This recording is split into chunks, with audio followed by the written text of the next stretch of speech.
What is going on, everybody? We are back. Episode number 8, boys. We are here. We've been chomping at the bit, to be 100% honest. We have been waiting for this moment to go live for a while now. It's been eagerly coming, and I'm so excited to get into it and to start up the show this week. So welcome in, everybody, whether you're on my stream, whether you're on Scruffy stream, whether you're on Bill's stream, or you are on the pre-patch team stream. Welcome in, everybody, to the show, to episode number 8 of the pre-patch podcast. Obviously, we kick off all of these things with our intros. I am one of your hosts, Sinan. You can catch me live, obviously, at twitch.tv/S1N3N or on Twitter at the same handle. We've got our man that YouTube's the weirdest stuff in the morning, Mr. Agent Scruffy over here. What's going on, everybody? Scruffy? How's it going? Hope everyone's doing great. Yeah. And obviously you can tune into his channel over at twitch.tv/Agent Scruffy, just like it sounds. And of course, the man that we are waiting to get a Head and Shoulders contract with, Pantene Pro V, the man with the glorious mane that makes a Tiger King swoon.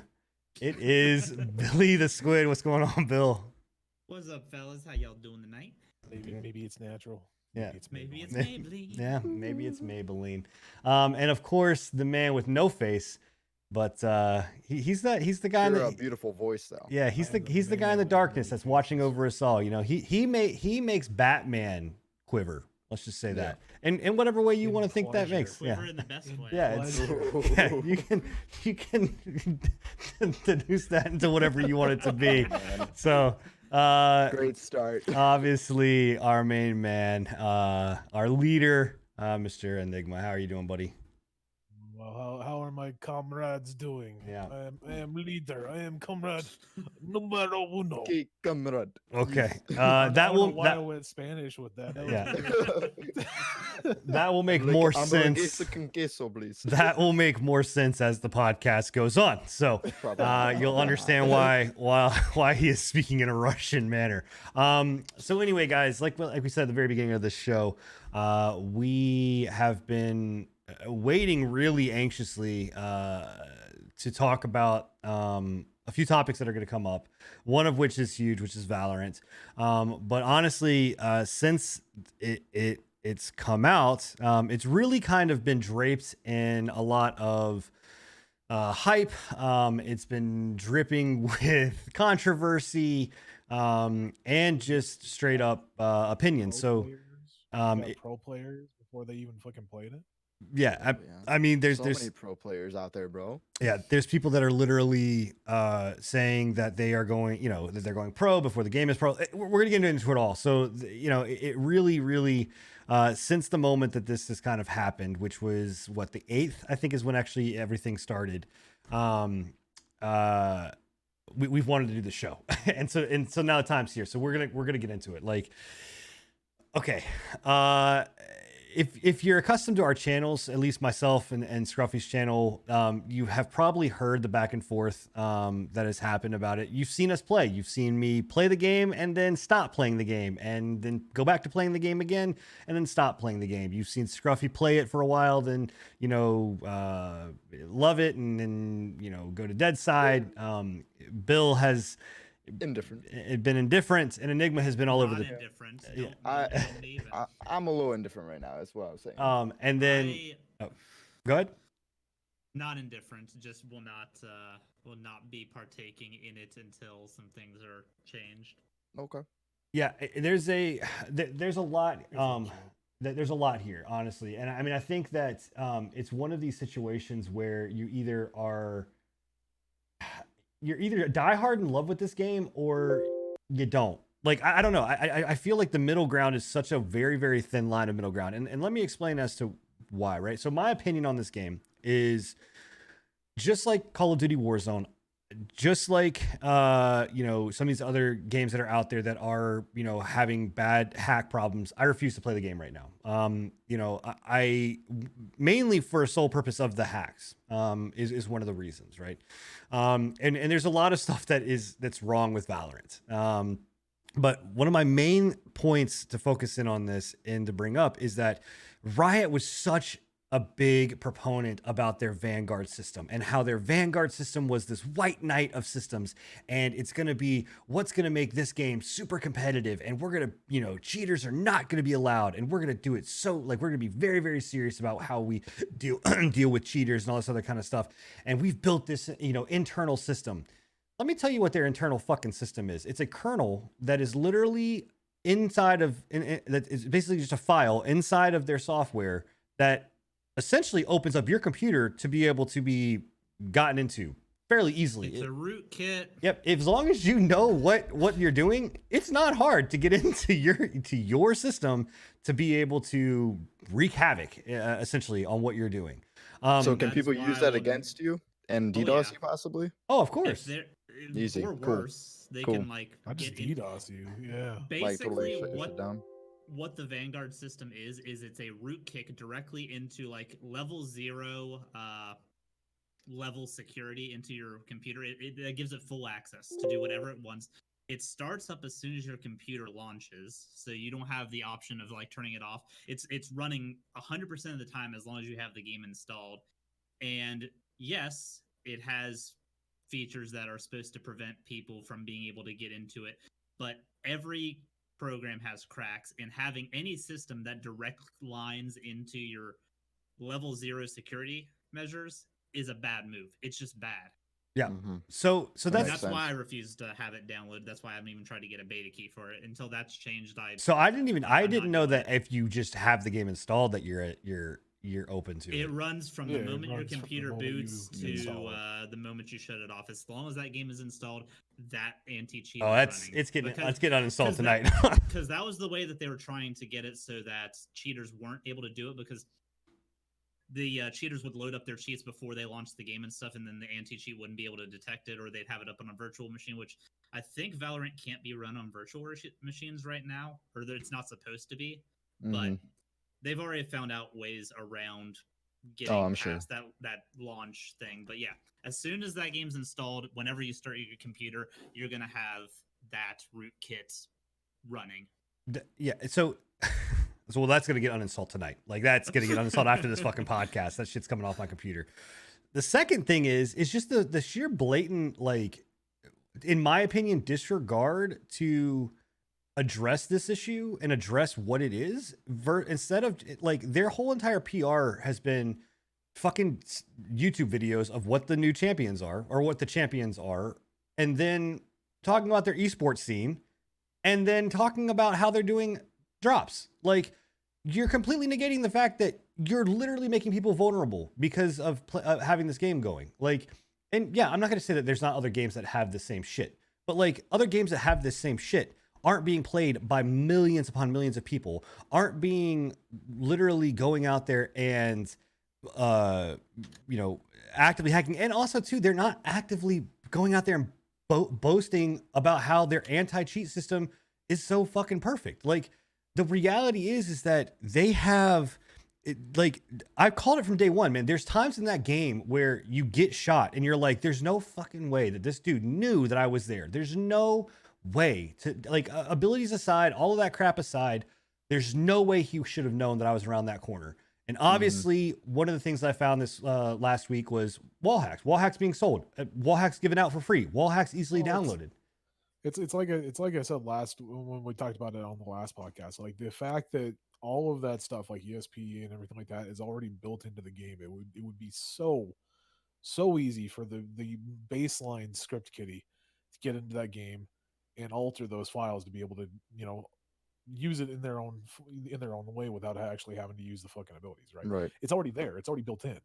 Most of the fucking people have the ability to or no, I think it's only one character, right? It's the one that you play a lot. Cypher? The one with the arrow. Oh, so Oh no, yeah, or Sova. either one. Is he the only one that has the ability to like do that Wall do that hack? similar thing? Yeah. I mean, yeah, around Well, corners and stuff like this. Again, it's already built into the game. It would be so simple for Just to tweak it, honestly. the newest person to fucking hacking and digging into files to be able to go and take that and take the code and be like, well, I'm going to use this for my own issues. We're gonna just go ahead and pull that right out of the code. Well, what So what it's so simple for that to actually happen. And then on top of that, you've got the issue with the wall banging. The fucking walls are paper thin. That's ridiculous to me. what that in the That sense is one of the biggest things. I swear I've been wall banged through every wall in that game. yeah, no, Like, absolutely. It's cardboard. There's nothing. Have So y'all ever played Siege? yeah, okay. Yeah, Well, but yeah, even and I yeah, hate has it. hard Siege has bro. walls that This aren't, game, like- I swear I've been through no yeah, walls. we've I've literally been had people like shoot us untouchable. through like 6 walls, and it's just like, what the Okay. fuck, dude? Like, That, Yeah. That's a little extreme. Siege only lets you go through 1.5 walls with a bullet. So. yeah, it's Right. it's and I get like people are like, oh well, it's it's video game reality versus real reality. But let me like when you're talking about bullet physics, like there's certain things about bullets that I'm just like, regardless of whether I'm playing a video game or not, like I don't think that they should be able to go through that. And if you shoot into a wall, like even with a slug round, like yeah, they can go through a lot of walls, but you got to have the firepower to put it through a lot of walls, and it's Yeah. still going to lose some density. These are, I don't know, it's ridiculous. And But don't get me wrong, I'm a fan of the game for right now, but like, I'm not playing the game for a realistic shooter. It's a Yeah, shooter it's that an has arcade shooter, abilities. right? It's an arcade shooter. I'm playing it to have fun, not to be, dicked on through a wall right, well, and the thing, for everyone. the other issue is that these hacks are almost like code for code identical to what you're seeing in CS:GO. Shocker, Mhm. right? So it made me just kind of start to go down a rabbit hole of being like, I want to see really how much Riot has done with pulling from other games, right? Like we look at Hearthstone and we look at Legends of Runeterra. We look at Dota and you look at League. League. You look at now this and Overwatch. You look at Auto Chess and you look at TFT, right? So I just started doing some research, right? And come to find out, a lot of the source code that this is, right, is 100% pulled from Counter-Strike Go, right? So or Counter-Strike in general. It's a mashup of like Go and 1.6.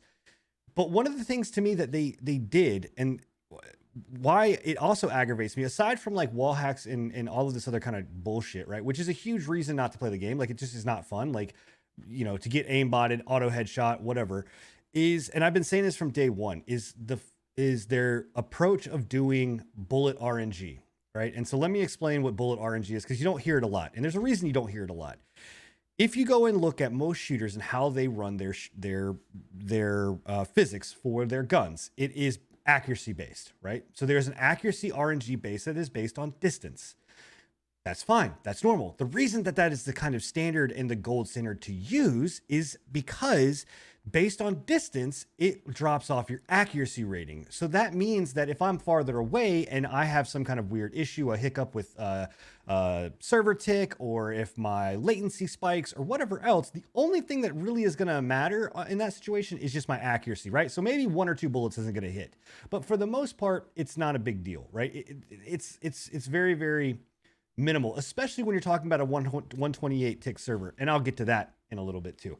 So the 128 tick server, it kind of minimizes all that. Well, in Riot's infinite wisdom, they decided to say, no, you know what we're going to do? We're not only going to do accuracy drop off, we're also going to do damage drop off. So what that means is that based on the distance that you are from somebody else, how far you shoot, your accuracy is going to become shit, and on top of that, your damage is going to drop off. Well, the big problem with there is that I could be standing the exact same spot from the exact same person, and we've seen tests of this where they are literally side by side, the same distance, same gun, everything is identical, and 2 completely different scenarios Damage play out. values. Completely different damage values. There are times where I have watched Scruffy shoot somebody, right? And it says, you see the blood splatter, you see everything happen, you see what should have been a headshot or not, and it says he did 28 damage. You turn the corner for somebody else, and it's a full-blown instant kill. So Yeah. there is a huge amount of issue when trying to do this. And again, you take the element of saying that this is going to be the next competitive thing. You take everything out of this, right? You take all of the bullshit hype that they put into this game, not Sony putting into it, not Xbox putting into it, not anybody else putting into it, literally Riot themselves going out there and putting all their crap into this.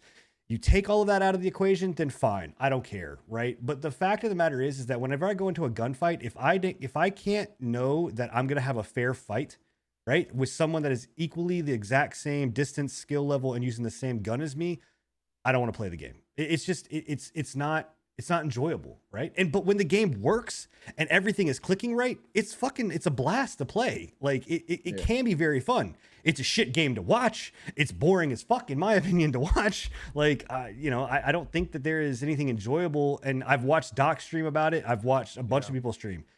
It's not fun. It's slow. Like that's been my opinion from the start. Is that like just watching the game? It's a snore fest, like it really is, and I hate to say it because you guys like Scruffy loves the game. You enjoy the game and shit. I watched you guys for watching you guys, obviously, but like it does get to a point where I'm just like, okay, I've seen everything. It's boring. I'm done. There's nothing new to the game. Everything is it's the same exact fucking shit, just like CS:GO. And unfortunately, maybe they're not marketing to me, right? Like I've said this a couple times. Maybe I'm not the targeted audience because I fucking hate CS:GO too. I don't like watching CS:GO at all. It's a little bit different with like with Overwatch. I think Overwatch has at least some type of gameplay mechanic that is interesting to watch. I don't know what it is exactly. I can't put my finger on it. Widowmaker. It might be, yeah, it might be the fucking Widowmaker, the booty, But there's just something about it that between the two, I would rather watch Overwatch rather than Counter-Strike Go or this game, I right? got a question. Is it like Counter-Strike where only certain weapons are able to ADS, or is every weapon able to ADS? Every weapon I'm is pretty able sure to everyone- ADS. well, And- some pistols aren't. There's certain. Okay, well, yeah, there's the certain guns pistols. that are not.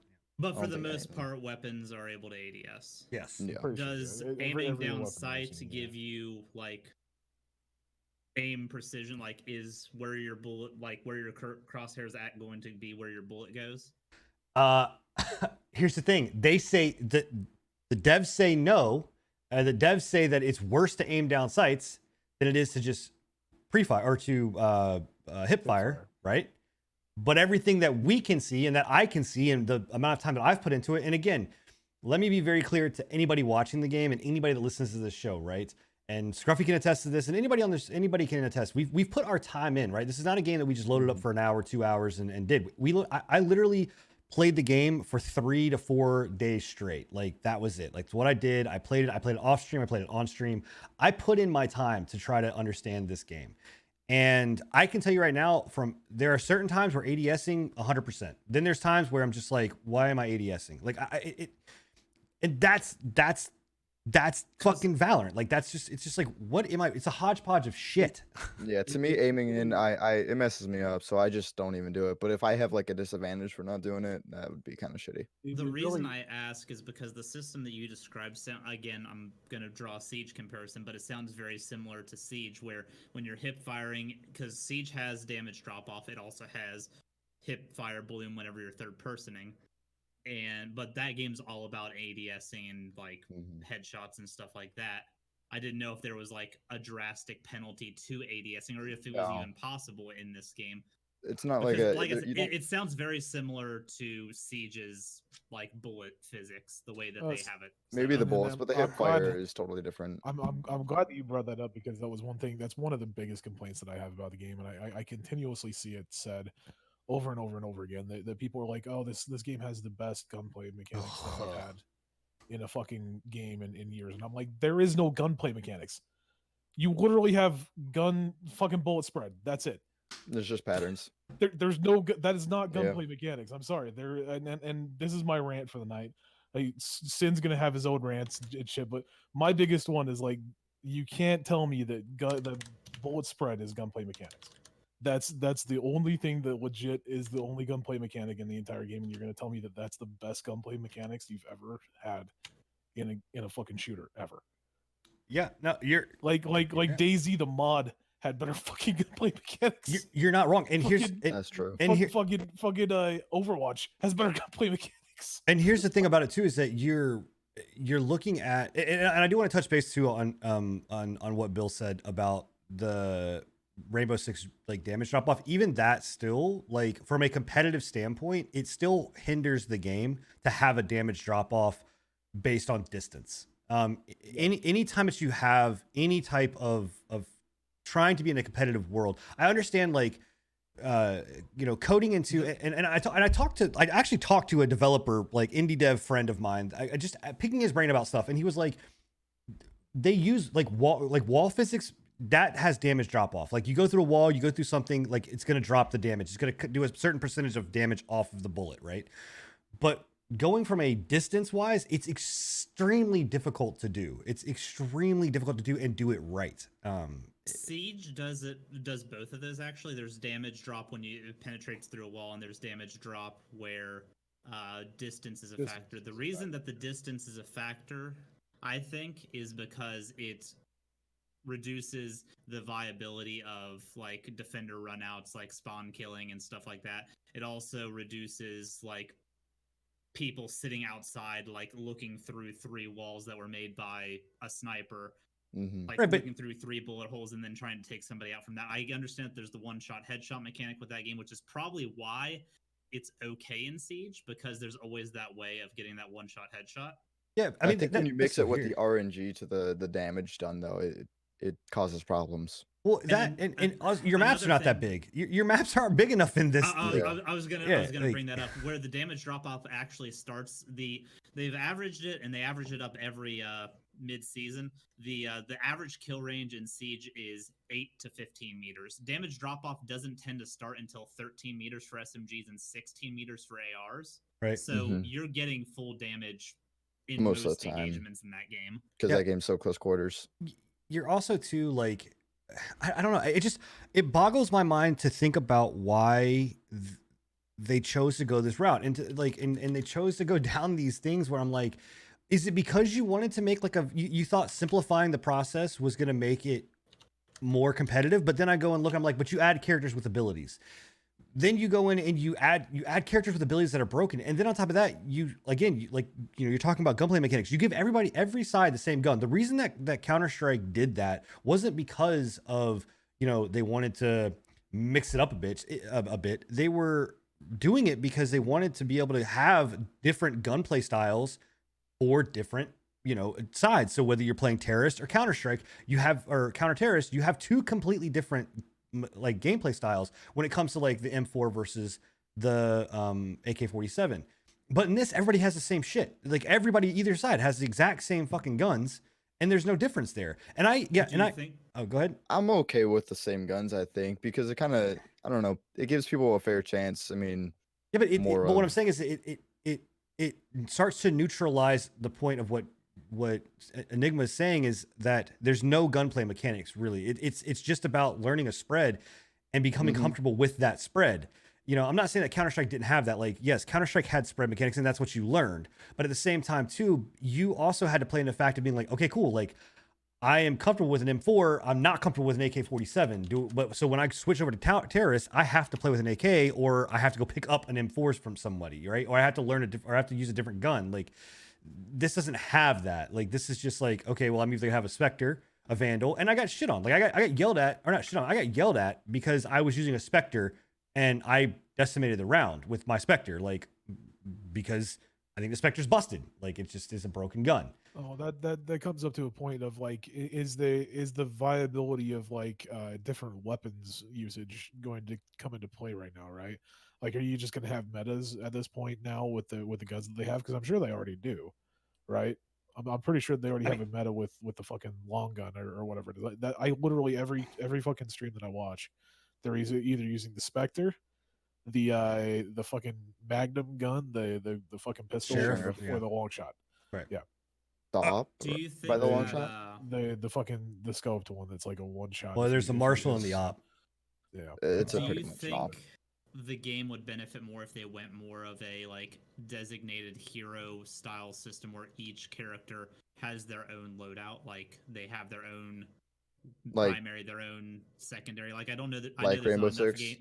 Yeah, I know there's not enough weapons in the game right now for that I to be don't- possible, but do you think that would be like, do you think that would be better? Do you think that might balance out some of the operators? Because I know what raises the OP Fuck, right now. dude. So she It's does really everything. OP. The reason for the operators being OP is not the weapons that they use, it's the abilities.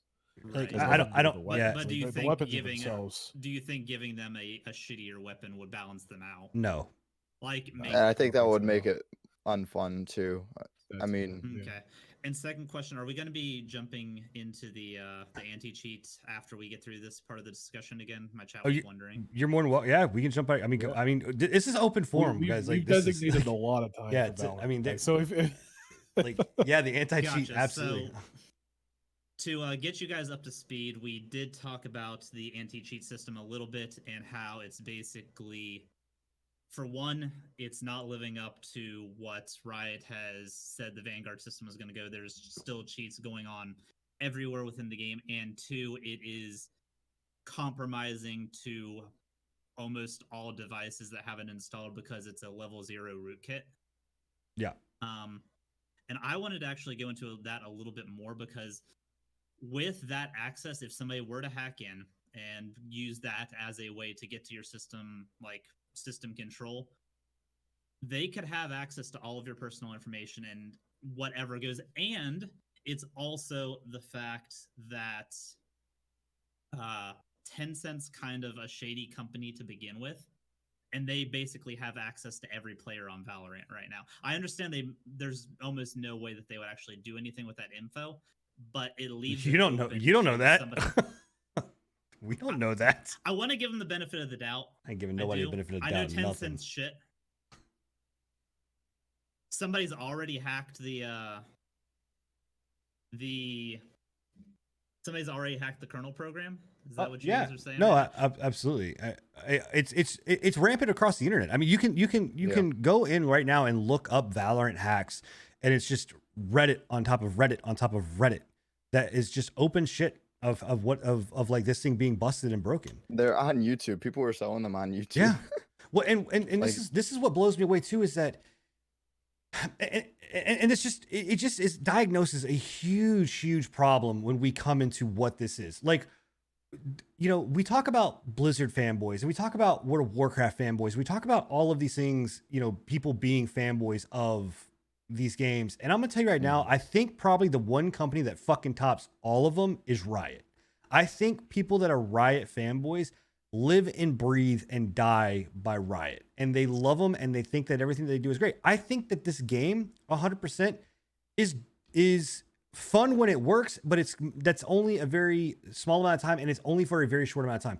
This game is nowhere near the hype that it deserves, and I do not understand why all of these content creators that are so behind, you know, this thing, and they're like, oh, community based and whatever else, they're just sitting here huffing at the teat of this drop system, which is increasing their view count, which is increasing their sub count, which is increasing their view count, or their follower count and their donations. Right? They're literally just saying it's okay. They're just saying it's okay, and you just answered your question right yeah, there. but it's a fucking shame, dude. Like, yeah, it's shady as shit, but that's the reason why they're doing it. Why do you think that Doc had fucking drops in his title? There's obvious reasons. Yeah. In answer to your question, chat, no, I don't think that unless they decide to main this game after the drop system's over, I don't think retention is going to be a thing. No, I just think it's And- getting so much hype right now because everyone's so starved from coming from Like, CS:GO. we- I mean, that we were game's it's we were still talking about this prominent, earlier. but like it's kind of slacking these past recent years. So In Provid, the difference between BattleEye and Easy Anti-Cheat and this is, yes, they are technically rootkits, but they don't go to level 0 like what the Vanguard system does. Also, those rootkits are only turned on whenever you have the game launched. This one turns on as soon as your PC starts up, as long as you've got the game installed. and just I was about to. I just want to go back really quickly before we move on from that. I just want to go back to the or is it going to be prevalent after the drops are done? Right. Me and Right. Scruffy were talking about this before. You know, I think it was in your stream, Bill, the other day. We were saying, yeah. you know, we were kind of having a back and forth, and I was saying, you know, I don't really feel like this is going to be a game that's it's going to be just like the rest of what's it called Riot's games, right? That have come out recently. In my opinion, I think it's going to do well for the first little bit, just like the rest of them did, just like TFT did, just like fucking Runtara never did well. Don't even put that in his fucking. Okay. Runtara Okay. didn't do well. Well, TFT did amazingly well when it first released, right? And then it just dropped off the face of the fucking earth. The problem is all of these Right. side games that Riot's They're- making they're they're boring niche. to watch. yeah, and they're niche kind of games. And this is more prominent, like with a lot of like gamers, you know, they like their shooters and stuff. I think this will definitely live, but to what extent, I don't It's know. not gonna be- It's always I going to think be there. It's you'll- not going to go away. I think you'll have the same amount of hype for it that you'll have for Counter Strike, which is by far it's not a small game on Twitch, right? Yeah. Counter Strike Go is a very popular game on Twitch, but my point still continues to go on. Are Counter Strike veterans going to go to this game and start new? No. When they could just continue to play the game that they know. They're not. There's too many I don't think avenues. so either. There's too Yeah, many I don't know. variables. There's too much. People that play Counter Strike for what Counter Strike is. It is a bare bones shooter that is competitive in its own nature, and yeah, it's got its issues, but at the same time, it is fair and genuine across the board. Like that's it. My- It's I'm my glad you biggest- mentioned that. My biggest thing is like when it comes down to this kind of stuff, right? I'm looking at it like in the aspect of somebody that plays either Counter Strike constantly, like to a pro level for them, right? Or they play Overwatch constantly to a pro level, right? Okay, Overwatch and Counter Strike do what they do very well. That's the reason why they do well on Twitch, right? This game does both of those things on a mediocre level, in my opinion. Why would you go and play mediocre when you could just play the game that does it This- well? I Right? think This I game's think this on- will pull Overwatch players more than it'll pull Counter Strike players. Do you personally. think? Yeah. Because I think so. personally don't think that then this game does anything that Overwatch does well. It does. I personally think that they. I but- think it's going to pull both, honestly. Not like I don't- all of Counter-Strike players, but like I said, both of these games, more Counter-Strike, so have been kind of, I feel like, craving a new shooter like this. I think OW maybe because OW's been failing pretty hard as of late. Well, they have no Their, competitive scene. their There's last been choices failing and patches, yeah. terribly. Yeah, their esports teams and everything like that have been doing terribly, as well as Blizzard in general has been doing. They've had a really terrible year with their own fucking decision making skills. But I don't know. The way that I look at it is again like if I'm invested deeply into Overwatch, am I going to go and play a mediocre game that gives me hero abilities, or just stick with the hero abilities that I know? If your friends are, yes. I think honestly, True. I think the one game that will take a hit from all of this, and I know it sounds crazy, but will take a hit in popularity is Fortnite. The reason I say that is because a lot of these guys these content creators, and we're talking Twitch time, right? I'm not talking competitive scene. I'm not talking whatever. I'm talking just like Twitch viewership. What's going to take the hit is Fortnite because all these Twitch content creators are going to play this. They're not going to play Fortnite. They don't really enjoy. Like they play Fortnite because it's a popular game, right? It's the thing, right? They played Modern Warfare until all the hacking came along. And again, to bring it up, Modern Warfare is not like I love fucking Warzone. I love it to death. I will not touch that game until the hacking is fucking fixed. Like it's just it's not fun. But one thing before we skip over any more or do anything else with the hacking, guys, if you are going to delete this off your computer, because so many people do not understand this and do not realize, especially with a game like this that has such a quote unquote dangerous, right? Because God knows I don't want Riot coming over here and be like, oh, we're gonna fucking sue you because you're saying this game is dangerous. But it is like it has such a vulnerability to it. Uninstall the game, go into open up your folders, like why am I blanking on what this is called? Like your file explorer, go to PC, search Valorant, and delete all of the folders that are there, because just deleting and uninstalling the game is not going to delete the files off your computer. You have to delete and wipe those files completely off. So again, uninstall the game, file explorer, search it, then delete. That's a clean wipe. That's a clean, everything is gone. So just as a heads up, I did want to kind of address that. Good on you. Yeah, it makes sense.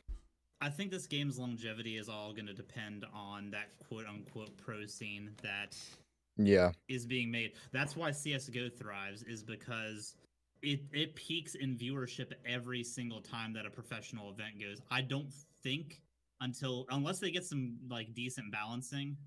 I could be wrong, but They're I not don't even see a competitive scene. I see a competitive scene of this going about as well as a competitive scene of Overwatch. Riot's not even putting any money into their competitive scene. Overwatch did extremely well esport wise until recently, when they stopped putting money into it. Riot's not so let me rephrase it. Riot is not sanctioning official Riot tournaments like they do LCS, like they do TFT. They've ran some stuff or whatever else. They're not holding anything. It's third-party tournaments that are being held. At least right now, I got it, closed beta, whatever. But the stuff that they came out with and said was that Riot is not doing this. We will maybe in the future think about it, or we may put money into some of these things. But I think they will. If they want the basically game to right have now- longevity, I think the pro scene is the only like kind of option for them. I don't think Riot gives a shit about this game. I don't. I really don't, No, man. I absolutely think they do. I don't think they give a fuck, dude. I don't think, looking at how they treat TFT and Legends of Runeterra, I don't think they give a shit. Honest to God, I really think that this Well, is just again, those are more niche games. Like this is a huge game, and a lot of people are going like after it right this now. is a hero I based. think This they've is a hero probably based seen the shooter. response from everybody, you know, after this drops and everything, and how it blew up. Okay, I think they're absolutely going to so care did about Tarkov. You're gonna tell me Tarkov had the highest viewership, it. And they care about their game. right? do they not? But you're gonna tell me right now that Tarkov's viewership and standpoint is still the exact same as what it was during the drops? No, absolutely not. Like it peaked again. No, Like they just did it's drops not, again, but and it I peaked mean, again. Like I just think they're going to care about it. I mean, I'm not saying that it's not, you know, Tarkov still cares about their game, even though their viewership went down. They're right, still putting all the care into Tarkov- it. Because it's the money, man. Tarkov's Yeah. the The only game's game though. making- Tarkov's the only game that they have. What I'm saying is that I don't think that Riot truly looks at this to say this is the, like, believes in this project enough to say this is the next thing. If they did, they wouldn't have done the stuff that they've led up to, like all of these things that have issues and where it's at right now. They wouldn't have had those and released in a beta version of what they are. Like you and I were talking about this the other day as well in your chat. It was our conversation about the fact that I don't know if they can get away from League of Legends, right? They can't. Like No, that's fuck no, like they their money can't. maker. That's their big money maker right Why there. do you think they've So when been it comes down investing- to when it comes down to actually making new games like that, I think that they give it a chance for the first little bit, and if it doesn't exceed expectations or come close to what they exceed with League of Legends, yeah, it's all hands down. and Why do this you think they're putting so much money in cinematics right now? They're going the WoW Mhm. approach with it, and they're pushing that lore building really hard in that. Well, they've I always can't imagine- pushed lore extremely Yeah, hard. but in they're the- going like above and beyond. Like they used to just only do these kinds of things whenever Champions were were coming lost, out, yeah. maybe. Yeah. Which- but now they're just doing it. For they're the great. Legends of Runeterra videos are fucking amazing. Like they're It great. is. They're I great. 100% agree. But look at what they look. Like what you said, they're not going to heavily invest until they already know there's going to be a payoff. Guys- And Sorry, go ahead. good. No good. Look at what just announced today. Like this proves my point that Riot doesn't give a shit about developing something new and wanting it to succeed. They're acquiring Hytale, so they have all of the chops, everything. We've all said it. They have the fucking lore, the cinematic ability, the development ability to make a phenomenal MMO. What do? They just go and acquire a company that's already doing it to say, you know what, you guys do it, we'll fund it, you do it. We're not. I think that's a little out there with that at least. I don't think that necessarily acquiring a new studio and funding their continued development of a game that's already been in development for several years now Mhm. remotely comes close to having another portion of their own studio making a new game, right? Like they pretty much are just like, here's some money, this is what you asked for, continue doing your development. As long as you succeed, we're happy. And that and our investment in the fucking game is good. Right, We're- but we're if cool with you that. so let's play it back. Enigma, you're Riot, right? You're a company here. You've got all of this funds, all of this money. You're making more money than the printing press can put out, right? Every single day. You have the ability to not only hire, but also to go out there and pull devs that you've got and acquire new devs to make an internal game. That's your own project, your own vision, whatever you want it to be. You control all of it, right? So why would, if you have such a passion for making a very good game, right? Would you not do that versus saying, you know what, I'm just going to acquire someone and let you guys do it? That's already doing it. I'm not taking anything away from Hytale or see that's going off the assumption that they don't own Hytale. they As own a- it as a now. I studio, mean, they own it now. completely. So it's what you just told me is basically exactly the same as what you just told me. You're saying that they went out, they spent money on a new development, and if it fails, it fails. It's just like the rest of their fucking games, man. Like they like fucking Runeterra and shit. Yeah. As long as it makes them a little bit of money, they're fine with it. So right? what as long makes as it them any doesn't different touch than their EA? main money. What's that? What makes them any different than EA then? EA bought out BioWare. Hey, it doesn't. That's what I'm saying. There's no difference. Right, that's what I'm saying. Like, are we saying that EA gives a shit about about whatever happened, like really gives a fuck about BioWare and whatever happened to Star Wars, No. They wanted the IP so that they can make a quick cash grab because they Right. knew Star Wars sells. That- Well, and- they already had the IP though. They already had the Star Wars IP when it comes to that. Yeah, but what I'm saying, I'm just saying, from if you're looking at it from this, like I get it. Like yes, I am playing out here in controversy land, or not controversy, but conspiracy land. I'm just connecting dots to say that, like, I think that Riot cares about one game and one game solely only, and it's fucking League. And if it's not League, and you're not making much money from as League, then it doesn't matter. And again, something that points to it is, how the fuck are you going to offer an in-game shop for a game that is beta right now? That's one thing that I did want to talk about. Your fucking servers I can kind of see why there's like an interest in it. Oh no, my like, God, it goes back to Fallout 76, right? Fallout 76 released buggy as shit, but their fucking cash shop worked right off the fucking bat. No issues. That's always going to be happening in any game, because it's money.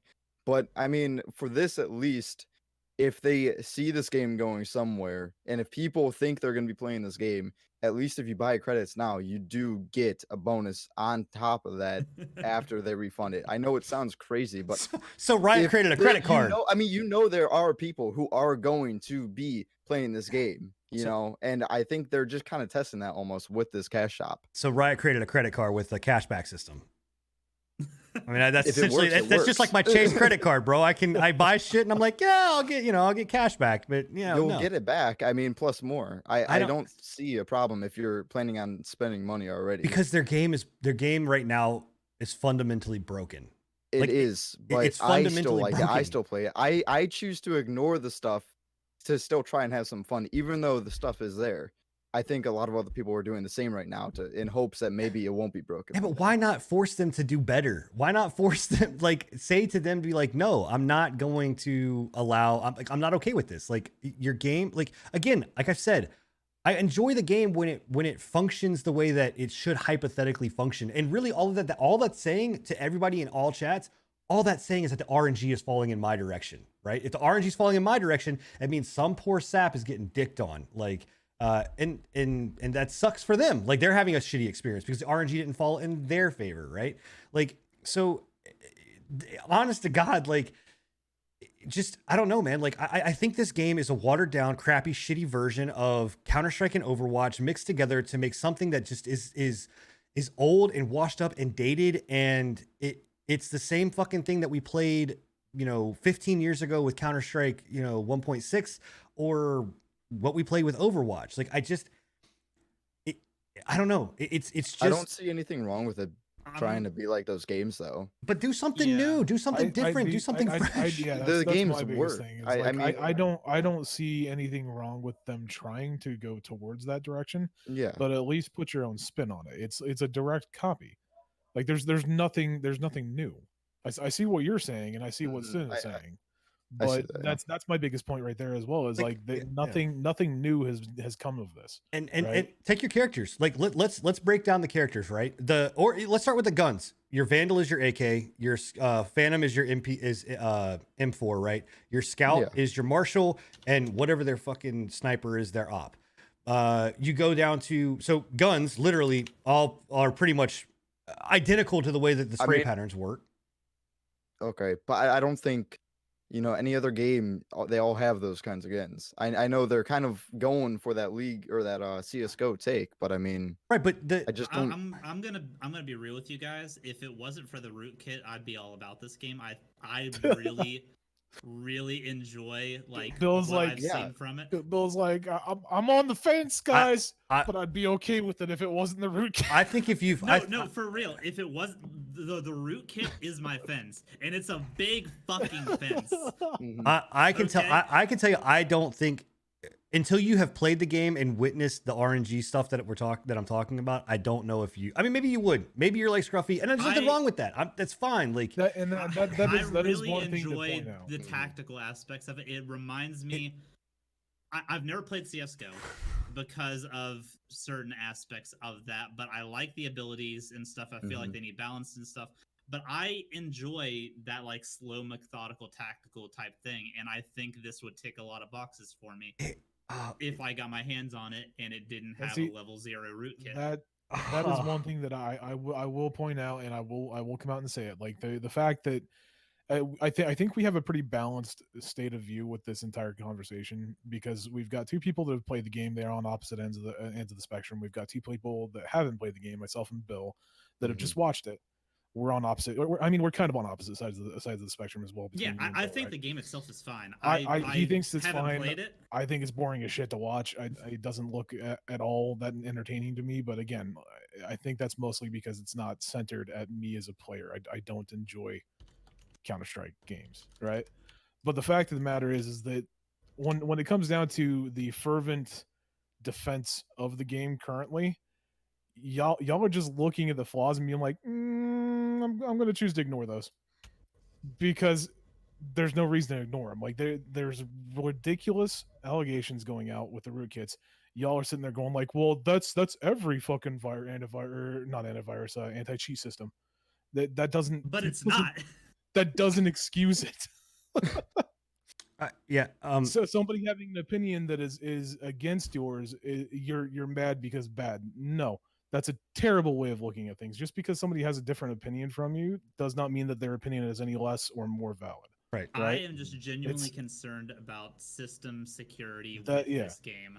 That is my biggest concern. I think the game itself, whether it was the next, like the best fucking game that came out, if it was 100% perfect and all that stuff, I would not install this game. Even if all my friends were playing it and I lost all of them because they got sucked into this digital world, I would not be downloading this game for that simple fact. I think the game's enjoyable. I like watching when I see Brex playing it, when I see some of the big streamers playing it. I do enjoy watching, and I feel like it's an experience I would enjoy playing myself. Did you enjoy Overwatch? Yeah, I played Overwatch on PlayStation back when it first came out. I enjoyed the shit out of it. I just never played it whenever it came to PC because I don't play my PlayStation that much anymore. I mean, maybe you would. I mean, maybe I don't know. Maybe you would. See, I'm getting this comment saying that the rootkit can be disabled. Is that true? Like, have you guys looked into that? Like, is there any way? You can't. That was one of the other rootkits. I'm not sure. And then if you disable the rootkit, the game won't launch. Yeah, that was one of the issues. That was one of the things, and it may be an old post, but that was one of the things from the very beginning, because I actually had an issue where I disabled, like I went in and was able to disable their anti-cheat system because it was giving me problems. Like every time I booted the game, it was just like anti-cheat needs to, it didn't detected something. So I was like, fuck it, I'm just gonna disable it. So I disabled it and it wouldn't let me boot like anymore. So I had to uninstall, reinstall the game. As soon as I went to go disable it again, it still wouldn't let me boot. Like, see, the issue is like, yes, you can disable it from until you launch the game, but it's still there. There's still a back door when you're playing the fucking game. Right. Like, only when that game is running, though. And on top of that, you have to download a separate program in order to disable it while you're not playing the game. Mm-hmm. How does that make fucking sense? Yeah. Yeah, how does that even? I don't know. Yeah, that bugs me a little bit. I don't fucking understand that. That turns my brain and goes, "Are you dumb? I'm sorry. I have to download a secondary program to make it so that my PC is not vulnerable to attack just because you have a shitty fucking anti-cheat system." Sinin, can you repeat that? Did you say that you disabled the rootkit and it wouldn't let you boot Windows? No. It wouldn't let me boot. It wouldn't let me boot the game. The game. Okay. Yeah, the game. If it fucking didn't let me boot Windows, dude, chat misheard you when they were about to go. I was. Dude, if that would have happened, I would have been with them. I'd have been like, "That's it." Right. I look. So there's a few stuff I want to address about this. Still stuff I want to address about this game. I need to unpack really quickly. I just like I get if you enjoy the game, and I'm very much a proponent. Anybody that watches or listens to our shows understands that I am usually the one that is ranting and raving and playing devil's advocate to the point of being like just an asshole about it. If you like the game, you like the game, and I get it, and that's fine, and I'm happy that you enjoy the game. But what I have said from the get-go about anything is that do not be an ass that is like, yes, I enjoy the game, and like Enigma said, but because you don't enjoy it, you're fucking wrong and you're just an idiot. No, that's not that's not right. Like, you can enjoy the game and like the game. Where I have a problem is if you're enjoying the game and letting it slide because you are a fanboy. If you're a fanboy of anything and you're just letting something slide, that's not okay. Like, it is a point of saying, like, Like I know people that I've been like, oh, you like the game? Yeah, I like the game. What are the games you play? Well, I play Riot games. Okay, so you play League, you play TFT, and you play Legend of Char. No. I play League. Okay, so you play League and you play this. Yep. Okay. Have you ever played? Nope. You play Overwatch? Nope. So you just like Riot, like that's it. Like it's just that kind of mentality is messed up. Don't be a sheeple. And what I will say, and this is kind of about against the whole tactical thing. I'm sorry, this game is not tactical. Rainbow Six, tactical. Tarkov, tactical in a sense. Like this game is not fucking tactical. This game is literally if you're gonna tell me it's arcade. tactical when you have a team. It's more arcade than it is it's tactical, I'm sorry. it's about When you have a team, I mean, like you at least have coordination. If you just why? Because I playing can solos- so I could put Sage can put up a wall and somebody can put it on toxic screen and I can maybe ulti my stuff. Like that's not tactics. That's just being Okay, like it's I mean, it is coordination. tactics. It's having that's fun with waiting. friends. It's waiting until I it's get an strategy. ult. I It's- mean, dude, it's that- waiting that until I is- get an ult. that- Like that is the essential definition of tactics, though. Bro, yeah. You sit out. even though it Yeah. might be a little bit more I playful. I and get what you're cartoony, talking I about. mean, yeah. I but still. do. tic I tac do toe get is where more you're coming tactical from. than this game. Like Like I said, I do get where you're coming from, but there are Mhm. games that are more tactical than this game. Yeah, Right. I'm not saying this is the most tactical game out there, but it hits Right. enough of those check boxes for me that I feel like it's an enjoyable game. I think there's not a lot wrong besides the hacking and maybe some like server RNG components that make this not an acceptable game in the modern market, especially an acceptable free to play game. League, Mhm. whenever it launched, it was riddled with problems too, and it's a game that you guys still play to this day. It still has problems. I was gonna But say, what are you it's talking an about? It still enjoyable has game. problems. I lagged the fuck out last night when we were about to play. It's a free to play game.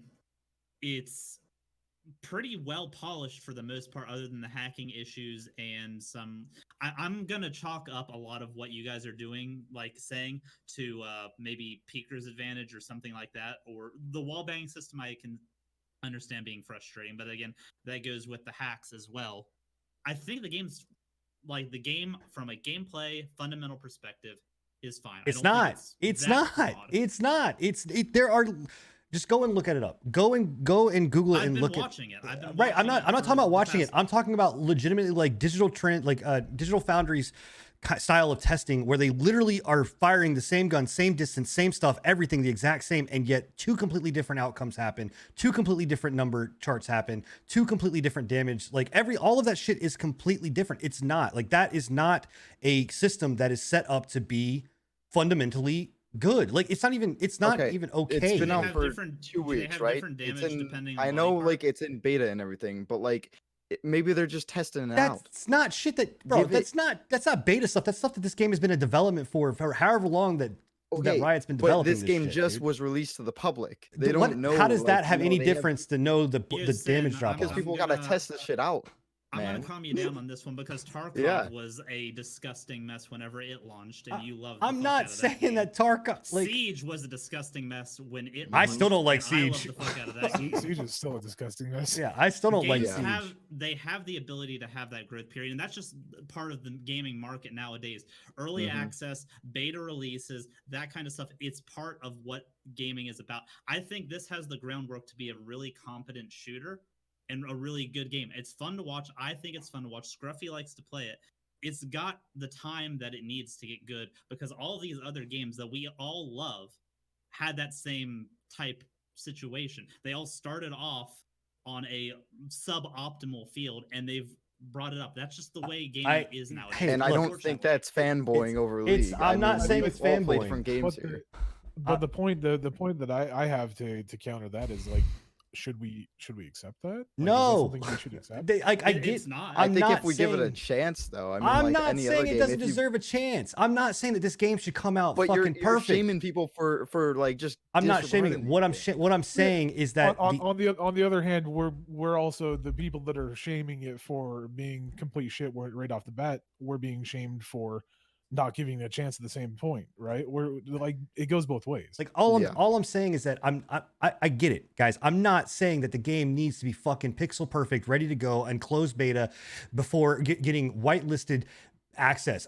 Like, I'm not saying that. I fucking understand it. What I am saying is that take the last goddamn 30 years of gaming knowledge that you have put into all of this shit to take a look and be like, what is the best system that we should put out to be, quote unquote, their fucking Riot words on paper, the most a highly competitive FPS experience. And it's not. You chose to go down a route that is completely RNG based. You chose to go down a route that has balance issues that are out the yang when it comes to bullet drop off, when it comes to spread mechanics, when it comes to tick rate servers, when it comes to even into their hacking system, like, or their anti-cheat system.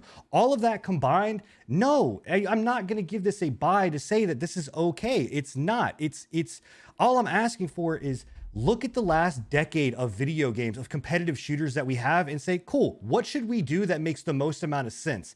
This is not it. This is going in the opposite direction, like the complete opposite direction of what makes sense from a video game standpoint in a competitive shooter. You want to take out as much of the RNG stuff as possible. And it's not. They add more shit in. They're just dumping more RNG and RNG and RNG into it. Like, that's not okay. Like, it's just not. It's not a competitive shooter. It's not a good shooter in that sense. Like, I will agree with what Scruffy said though earlier. Is like, again, it's only been out for 2 weeks. We haven't seen the full development system of what it's going to be like. We've seen them trying their best to do what they can with what the tools that they have currently, right? And I think that they're willing to go that way, but I'm also on the fence of, are they willing to put in that much work? Because I'm still on the point. Riot has a horrible track record about supporting their I side don't think that projects. Riot's going to support it, honestly. If it doesn't go off with a bang right from the start, I think it's going to go. I'm convinced personally that it's going to go down the same route as TFT. After this That's beta, just you me. say?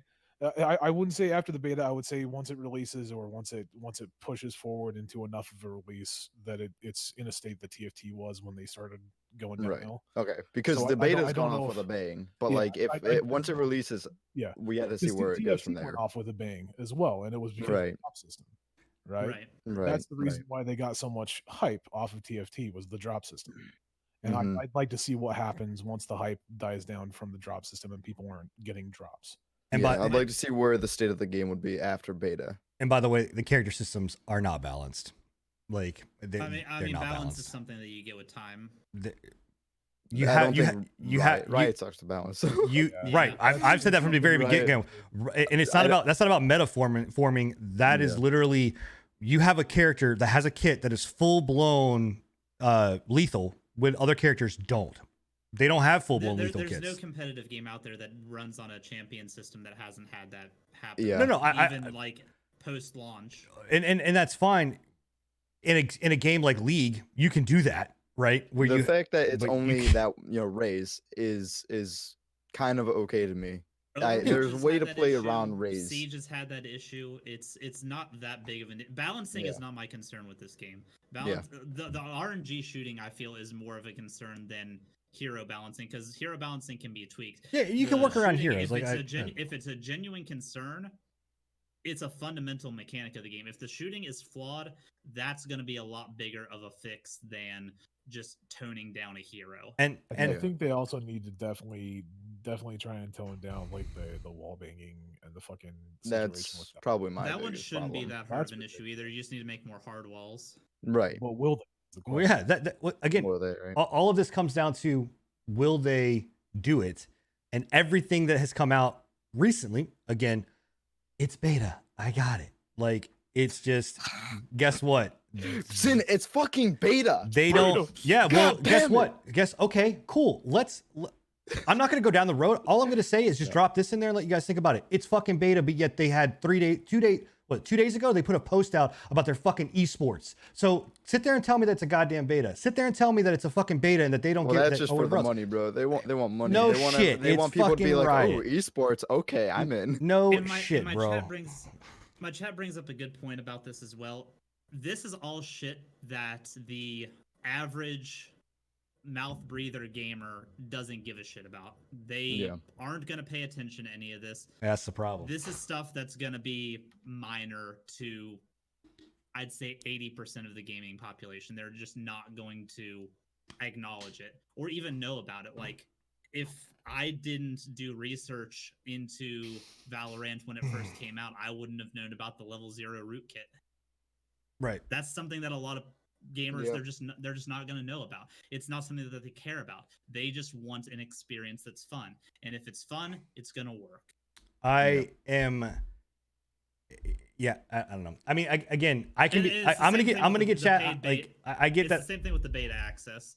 I The reason that these early access and beta access is it makes it a way so that the developers don't have to pay for a testing thing. They basically open it up for public testing.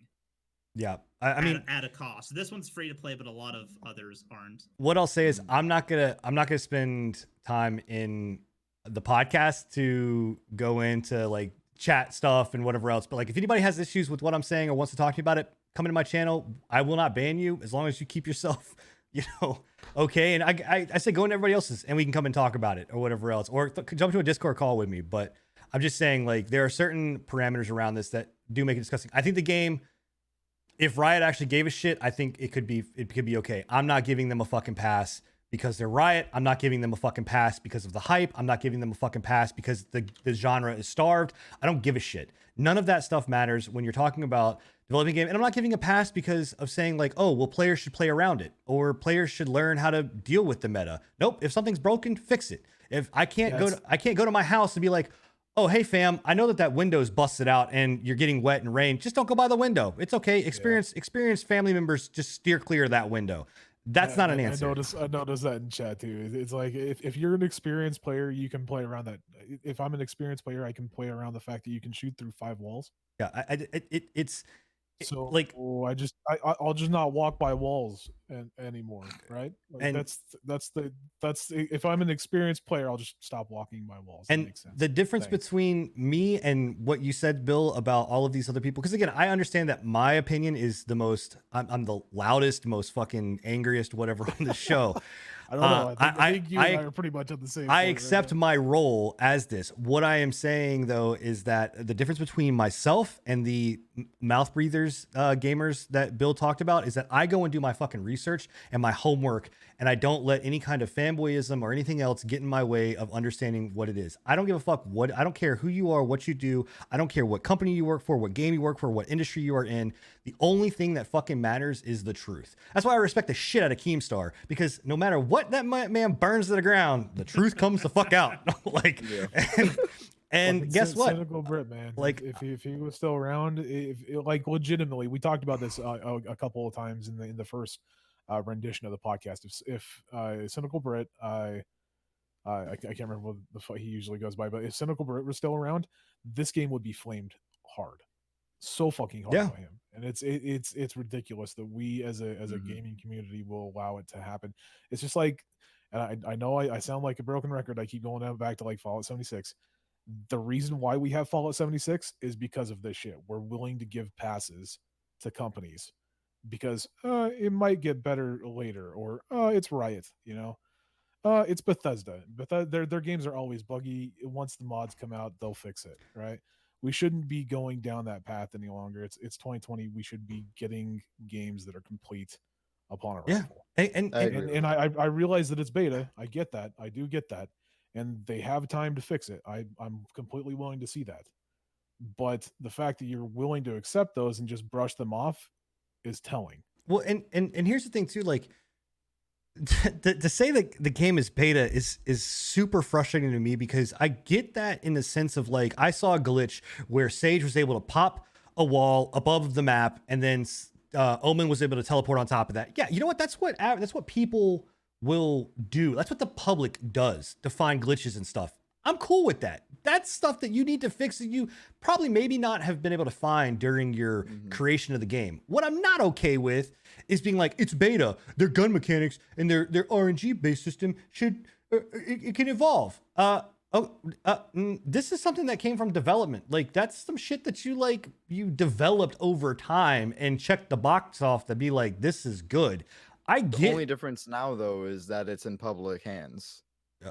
okay, but how does that, unless people are Well- publicly coding the game, I don't understand how that's any No, fucking it's, different. it's being able to it's tested with public hands. I mean, people It's what I will- said earlier. They're using the public as a testing ground. Right, Is exactly. basically what it comes to. Is that right? No, you should have more polish before you open a Yeah. game up to a public, but I it think- is a method, and I- it's a method that more and more prevalent.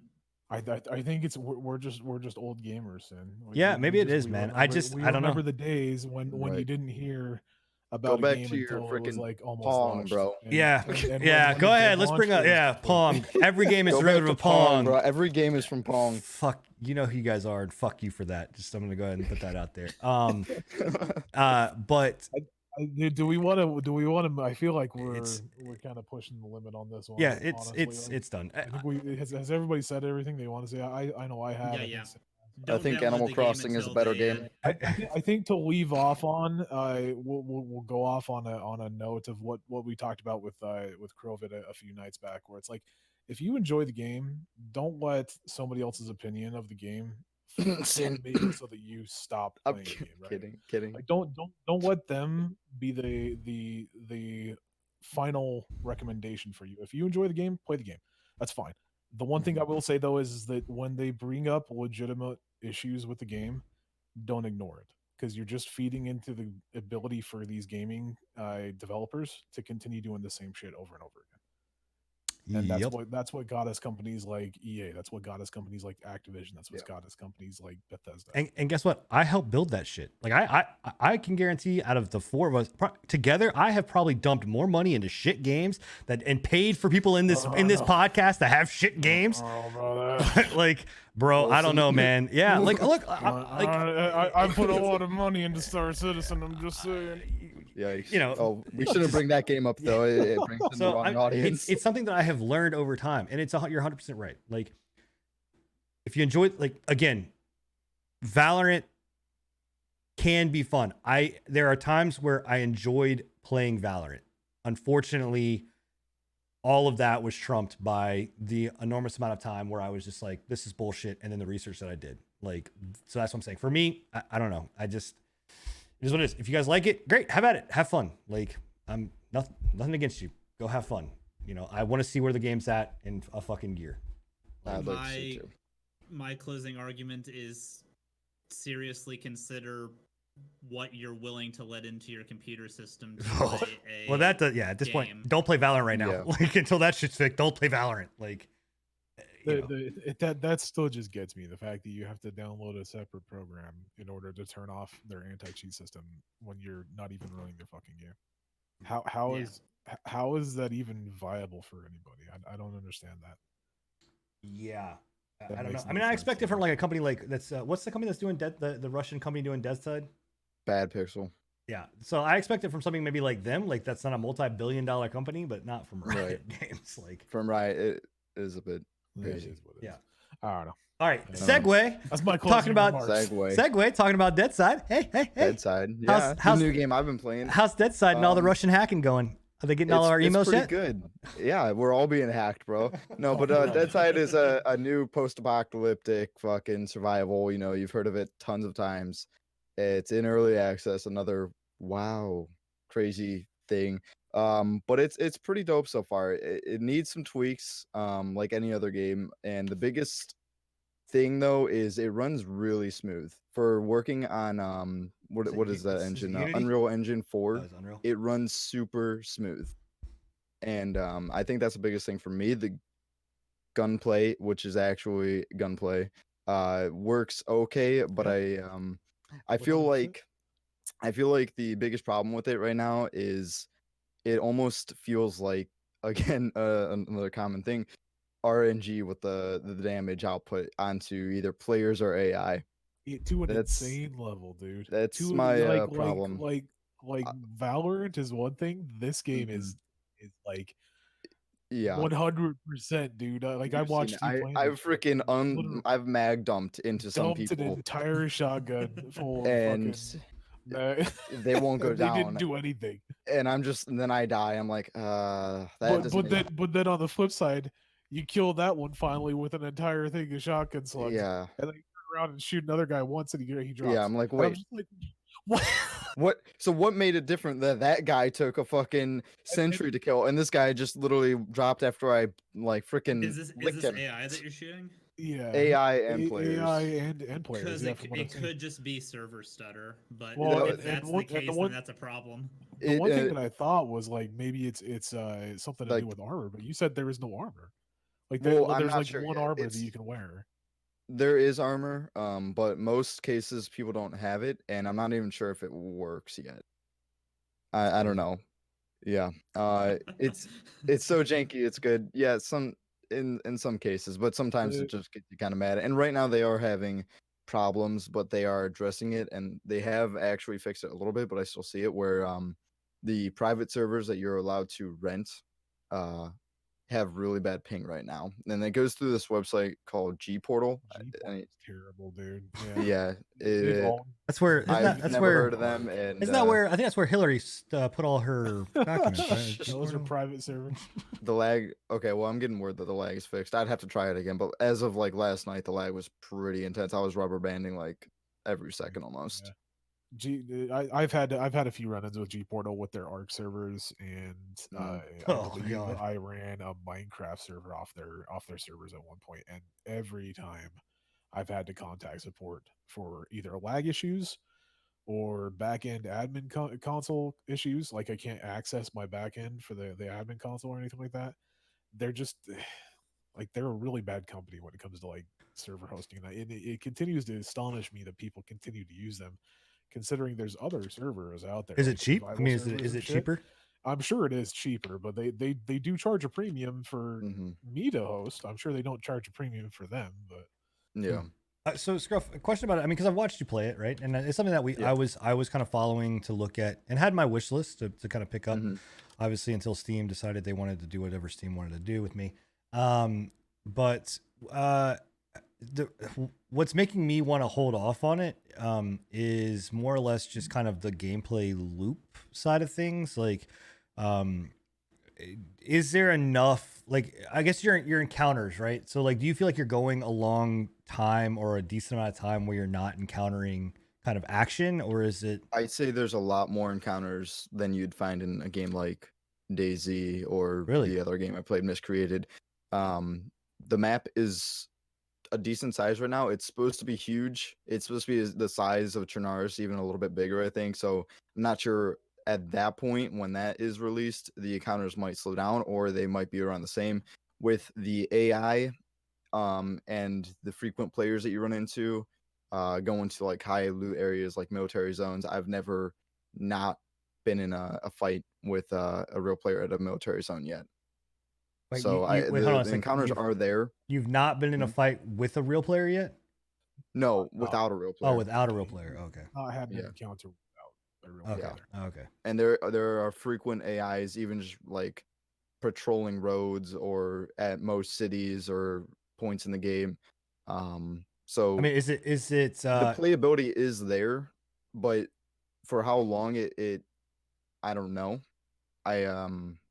It's fun PvP if they can just fix the freaking shooting and the gun damage.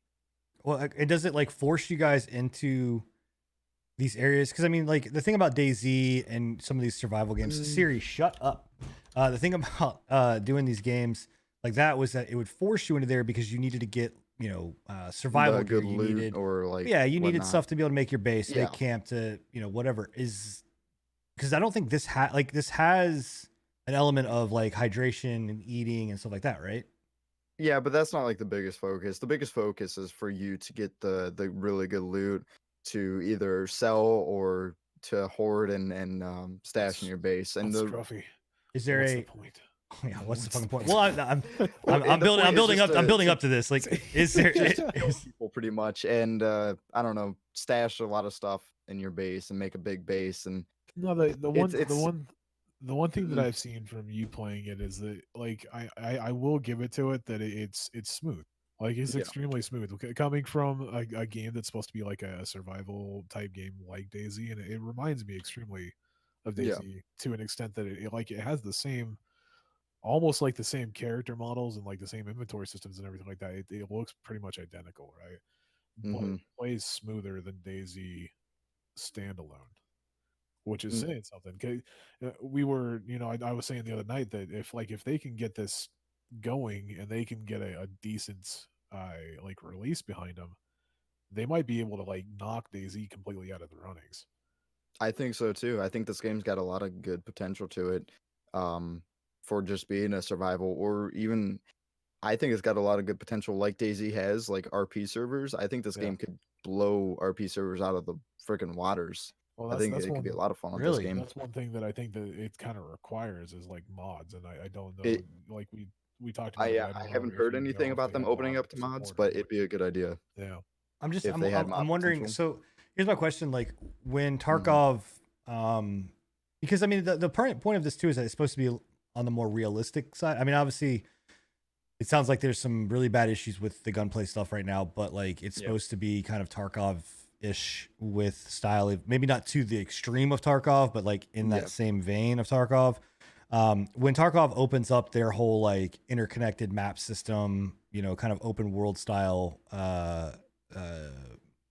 map, do you think that that's going to hurt this in a way? I mean, because the goal there is that Tarkov is might. supposed to be able to, like, you know, you're going to be able to traverse all of the same zones, Right. as one I'm not sure. experience. I'm not sure how far away that is in Tarkov, so maybe. Well, I didn't know Because if you that was gotta- like the same But mentality, because I mean, like, it sounds like more of a looter shooter with Mhm. some survival peppered into it versus being like a survival game that has loot elements into it. yeah, it's more just a looter shooter, honestly. The survival aspects aren't huge. They aren't definitely as like big as Tarkov, with, you know, having to take care of a lot of other stuff. It's pretty much just down to, like, you know, your food, your water, and your healing supplies. There's nothing like too extreme to it. I'm not sure if they plan on making it more extreme, but right now it's just kill or be killed. Nothing else to it, and then Okay. loot. And there's no, and like there's no, the guns And aren't base like building, yeah. are the guns that's there, they're not like, the stats aren't RNG, those are all flat rate I believe so, yeah. mechanics. Okay. But again, like, as damage is right now, it's hard to tell. I am wondering kind of what their goal loop is, because again, I mean, a lot of things with survival games is not Mhm. only are you worried about the other players, but it's also the environment that you have to necessarily worry about. And in this, it seems like they kind of focus more on like the interaction between players is what the key point is. Yeah, they wanted more interaction, especially with these safe zones, and we know how toxic safe zones can be in Ugh. survival games like this. But I mean, I think the safe zones are a good idea because they wanted to give more interaction in a survival like this instead of just a kill on sight like every other survival is. They want, you know, there to be some time spent in the safe zones where people can interact and, you know, have a good time there too. Yeah, but can I, But- if I can build, can I just build like a huge ass perimeter around the fucking safe zone and be like, you're No, not getting in the there- fucking safe zone without me, bitch? Like, Every town safe zone, you cannot build within a 500-meter radius. could So I? you're I mean, saying there's a yeah, there's a chance I could build a big ass. A Well, it's- 500. Yeah, it's gonna take a lot for sure. I mean, I'm just It's wondering. gonna like, take you're a lot saying of there's a people. chance, Scruffy. You're saying there's a Go for it. Be chance. my guest. All right. Well, Yeah. The problem with that is like I'm not saying that in a trolly way. There's going to be somebody that's going to try it. For sure. oh, I sure, would there try. will I'd be. probably get at least like 4 or 5 panels up, and I'd be like, I'm fucking done. I can't do done with this. Like, If done on like maybe a private server though, admins I'm sure have the power to. just delete the wall as you're Yeah, building. then It's like delete. that's- Delete. Yeah, wait, what the fuck's happening? That is one good thing about it is like they do have the private servers at least. Yeah. The one thing that I don't like about these survival games is when they don't offer Oh, private Mhm. servers and it's all just fucking official servers. Because it's like at that point, like if you've got some douchebag being a dick in the you know, like you just said, like if they're Mhm. building a wall around it, there's nobody to contact. Like there's no Right. fucking admin on. Right. Actually, somebody in my chat just said you actually cannot place claims next to each other, so you cannot be that close. So you have to. So with it's like a either. plot system. You have to claim a plot. Yeah, it's like a plot system. Like Oh, we okay. played Hurt World, you have to Yeah, put yeah. a plot down to then build, Yeah, but and you Oh. can't could put them have- like. I Could don't you know. have just one is. plot, like one person's plot continuously? Can you No. build a secondary plot near your original plot, or is it like a There is a radius around each plot I Okay. think so. You can't stack them really. That's good. That Yeah. at least they thought of Um, that because like I said, in survival games like this, people will try. oh yeah, It's definitely a people will. guarantee. Yeah, And I mean, I think the biggest thing also right now is also the bases because there's a few problems with them. First of all, rating is not in the game yet, which is kind of a That's weird. downside. Yeah, I don't know why they would necessarily put being able to make bases in the game but not have rating. I guess it's just for the fact to maybe have storage or some safe zone, like safe spot for yourself. I don't know. I don't know when they plan on adding rating either. Do you know if they're gonna have a wipe at any point, or is like it just from this point forward? well, it's- from what it's I heard always- from other streamers that played in alpha, they wiped alpha, so I'd assume that they would They have a wiped, wipe. yeah, they wiped I the know they wiped it pre-release. when you were playing, yeah, but from this point forward, The you official think they're gonna servers, I have don't another know. wipe? I'm sure private it's servers early might access, have their own yeah. wipes. I gotta imagine there's wipes. It's early access. I can't 'Cause imagine. Yeah. There's that's one thing that when you said there's no rating for bases, I was like that seems like if you had a decent sized guild, like Yeah, people- it wouldn't even need to really be a decent sized guild. Like 4 People or are 5 gonna people, stack, yeah. you're gonna stack things, you're gonna stash things, and that could turn the tide if you have like just a readily available stash of just Oh, the yeah. best weapons in the game. And a couple one What the fuck? one more problem I've seen with that, like being able to stack all that stuff, is there is a reputation system, where pretty much you find these dog tags, on whether AI or like missions and stuff, and you can sell those dog tags to get these rep points. And it only costs like 10 rep points to respawn at a select location, like a town, pretty much just any town. You can choose to spawn there, and so say you choose to spawn, or maybe even at your base. I'm not sure yet, but you spawn at a town, you get your stuff, and you go back right to where you died, and you might get it back. Well, you had that happen the other night when I was watching you, where that guy shot you in the back corner, and then you just had enough points to be able to spawn in that same location. You Yeah. were just going right back to it. Oh, so you can Yeah. spawn right Granted- back into the same spot that you Granted, just fucking died? one shot you every time because the It- most coward. Right, the most is fucking OP. It Apparently depends that's on the where you're only- at. the only gun. You can spawn fairly close to probably most places you die, depending on where you're at, because there's towns are pretty spread out. You can spawn at any time. You Huh. can't spawn your base. Okay, no. I wonder. I don't know. It almost this feels a lot like Scum to me. In a way, like both these games, both Scum and this, I've watched. Mhm. I've not played Scum, and I've obviously not played Deadside. It just kind of feels like I wonder kind of what the identity here is for them. Like Mhm. I know that they want to be like survival, and they also want to be like the PvP element of it, but like I don't The PvP element seems a lot kind of Rust like. right. But at the Yeah. same time, there's not like the like there's no raid aspect to it. So I would say that's what I'm saying. Like I don't. more It's weird. It's Right- like it feels like Yeah, right now. they're it just kinda almost up in the feels air. like there's not too much of a point. It's just really to kill and loot. That's pretty much it. Yeah. So I mean, I'm it's, waiting to it's see where interesting. it goes. Really, Right. yeah. Well, you said it yourself when you first downloaded it and you were talking about it. Like it is a Mhm. guilty pleasure of yours. Like the Oh, yeah. survival genre like that is a guilty pleasure. Pretty much. In a way, it's the same for me. I've played pretty much all the survivals. I've kind of burned myself out with survivals, but I can see where the allure would be at least. Yeah. If you're wanting to have like a Daisy like game that Yeah. plays better than Daisy standalone does currently, then it might be a better option for you. Do you But- think they should have added in like animals and other? They will be, but I don't know on release. Well, because I thought maybe. they said I thought like the whole big thing there was that they weren't. Like I thought the devs kind of, at least in the documentaries that I watched or the dev diaries that I watched, they were just like, we're not putting it in because it's too hard to program, or it's difficult because AI usually is stupid or wrong, or does dumb shit. I think they will probably, because the AI system with the bandits, at least right now, is okay. Yeah, I actually have a hard time sometimes distinguishing whether it's a bot. It's either one side is the AI is completely potato, or then sometimes they'll frickin' laser beam you. But sometimes it could be kind of that's real world, though. All This- of AI. That's real Far world, from man. Some AI. people are stupid and some people are geniuses. I mean, Yeah. they can't all be Stephen Hawkins, you know? Like, Right. So I think they definitely might add animals and stuff. And I know they're for a fact, off the animal and AI topic, they are adding vehicles at some point. They've already got that in the works. because I it don't know just when that's coming though. so here's an interesting question, right? And hear me Mhm. out, Enigma. with this because I know that you're staunch against Fallout 76, which I completely understand. Oh.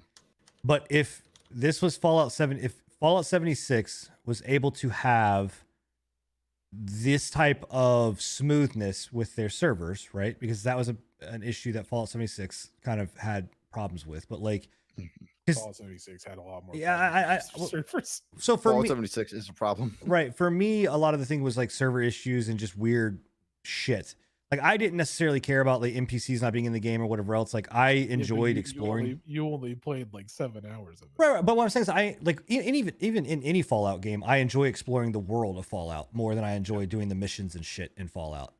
So that's kind of this. Like, if this was Fallout 76 style, like the world of Fallout 76, but the smoothness and kind of maybe like the interaction between players, would you say like Fallout 76 would be a better game than that? I mean, I'm just trying to make a comparison here because I would have to say that if the PvP system was like this in Fallout 76, the PvP would have done a lot better. Yeah. Because Yeah. the PvP in Fallout 76 was completely useless. There was no reason to do it other than just to be a fucking dick. Yeah. There was no reason to do it. You didn't gain anything from it. You barely gained caps. You didn't gain any loot or anything like that off of killing somebody. well, yeah, well, but I mean, it's similar in this situation where like the point of it was to go to point of interests to get loot, right? And then as people were there, you would kill them because you want to get that loot, and you don't want them to have that loot. but Like, there wasn't like you still had the loot there no matter what. Yeah, 76 had an instance loot. player side loot. A Oh. lot of it Yeah. was instance, yeah. Oh. A lot of it early game. Like I think they added in some patches that made it so that it was. I don't think it's wasn't instance now. I think instance it's based at a later date. But yeah. early on, like you could go to the same location like 10 minutes later and have the same exact fucking loot. Yeah. So Huh. I don't know. My biggest thing is like with this game.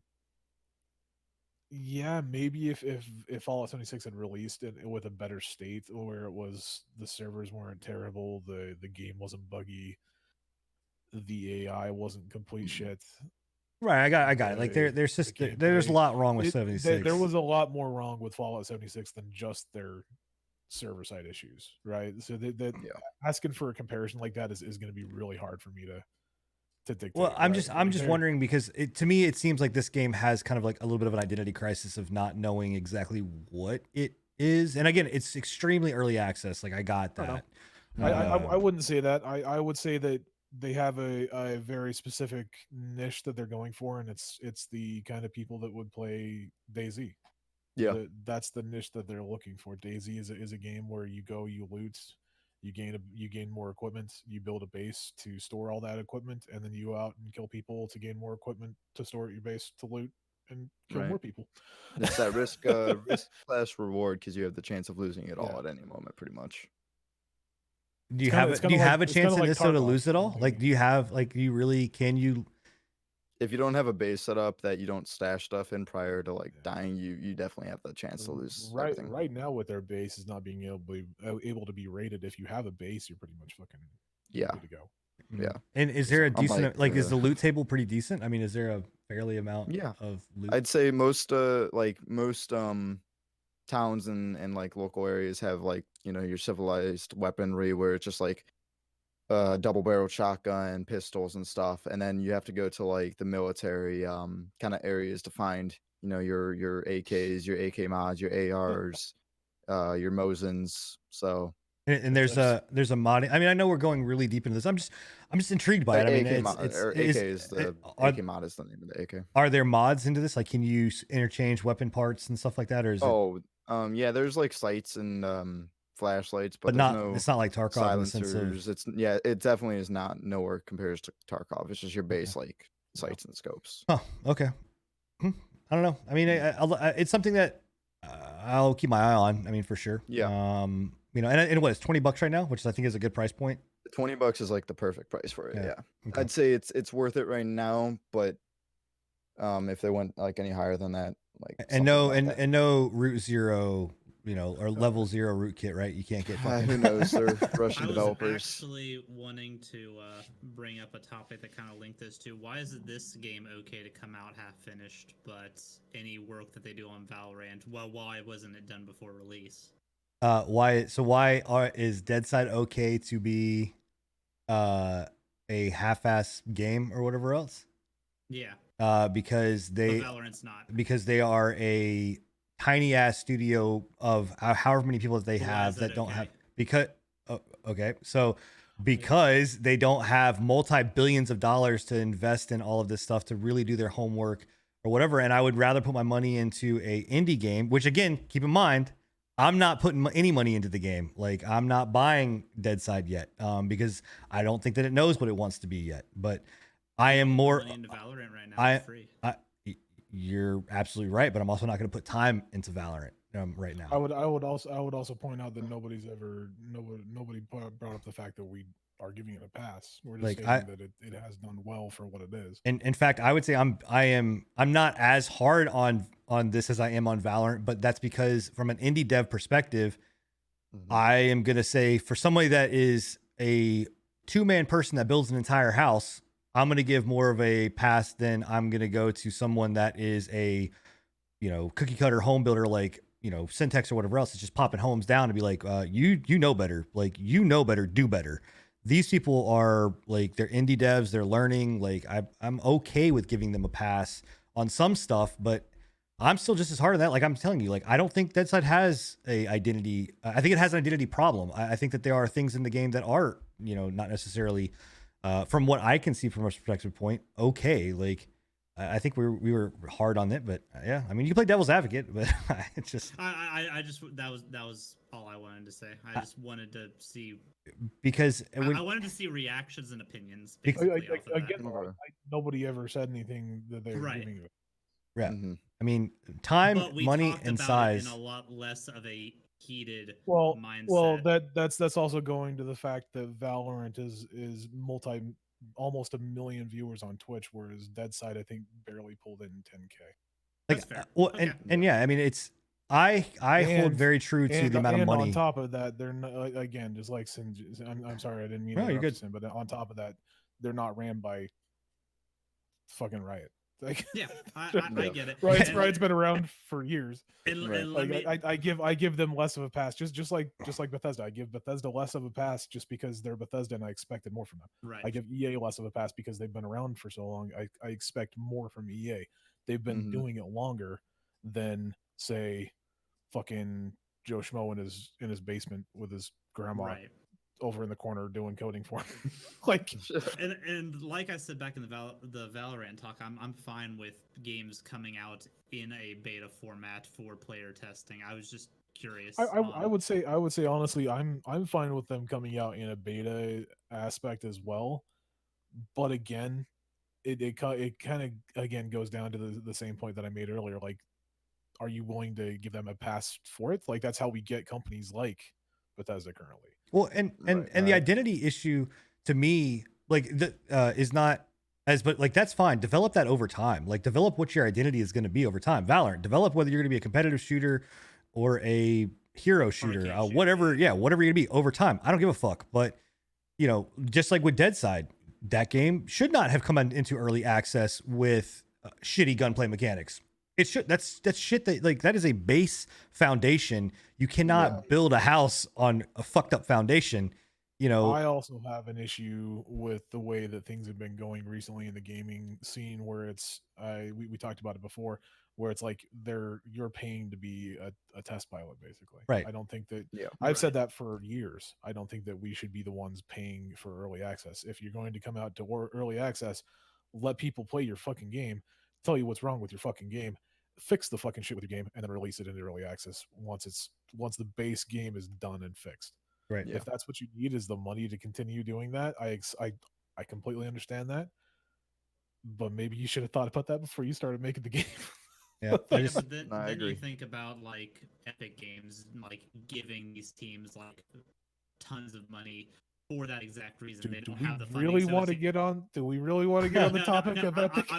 I do, so I cannot be the bad guy of the podcast. Can you? No, I don't. I'm not defending Epic at all. I'm just saying it seems like it's a give or take. You either release, especially with these indie studios, you either release it in a early access or beta, but paid beta thing, and let the people who buy in be your test group, or Mhm. you take a payout from like an Epic Game Studio, get that money, and then you have the funds to do whatever you want with your development. It seems like it's a give or take, especially with these smaller studios. Riot Games, there's no excuse. You're right. But with this kind of stuff, it seems almost inevitable. He's roboting for everybody else too, right? Like it's Yeah, not just me. yeah, Oh, okay. you're lagging Alright. like crazy from me. Yeah, I was like, what's going on? Did you But hear yeah, what yeah, I said then? Yeah, For the most part, I yeah. heard Yeah. I heard the gist of it. I understand what you're saying, and I agree with you. I do believe that we need to not give. There needs to not be like almost like favoritism, right? Like there shouldn't be Mhm. favoritism between the two. I agree, but when it comes down to it, I am willing to give indie studios more of the benefit of a doubt than again. What about on Kickstarter though, or games No, like no, or like I've Indiegogo? stopped doing Kickstarter. Like, No, Yeah, dude. since that shit, no. there's, I mean, again, Like- it's not that's the whole thing. Like you have to look at things from a perspective of taking it case by case and putting Mhm. all of the things into Oh yeah. perspective, because it is like, and I mean, I use the kind of this analogy of like, you know, if I go to like, look, you got two options. You can go to a doctor that just got out of medical school and that is practicing in Tijuana and it's going to charge you $10 to get a boob job, or you can go to LA and go talk to somebody that's going to cost you $10,000 and has been doing it for 15 years. Which one do you expect to be better? Now, if I got the same shit out of the fucking guy that is doing it for 15 years and charging me $10,000 and the dude that I got charged $10 in Tijuana, there's an issue here, right? Like, so I think you just look it up on YouTube actually. yeah, exactly. That's what I feel, yeah.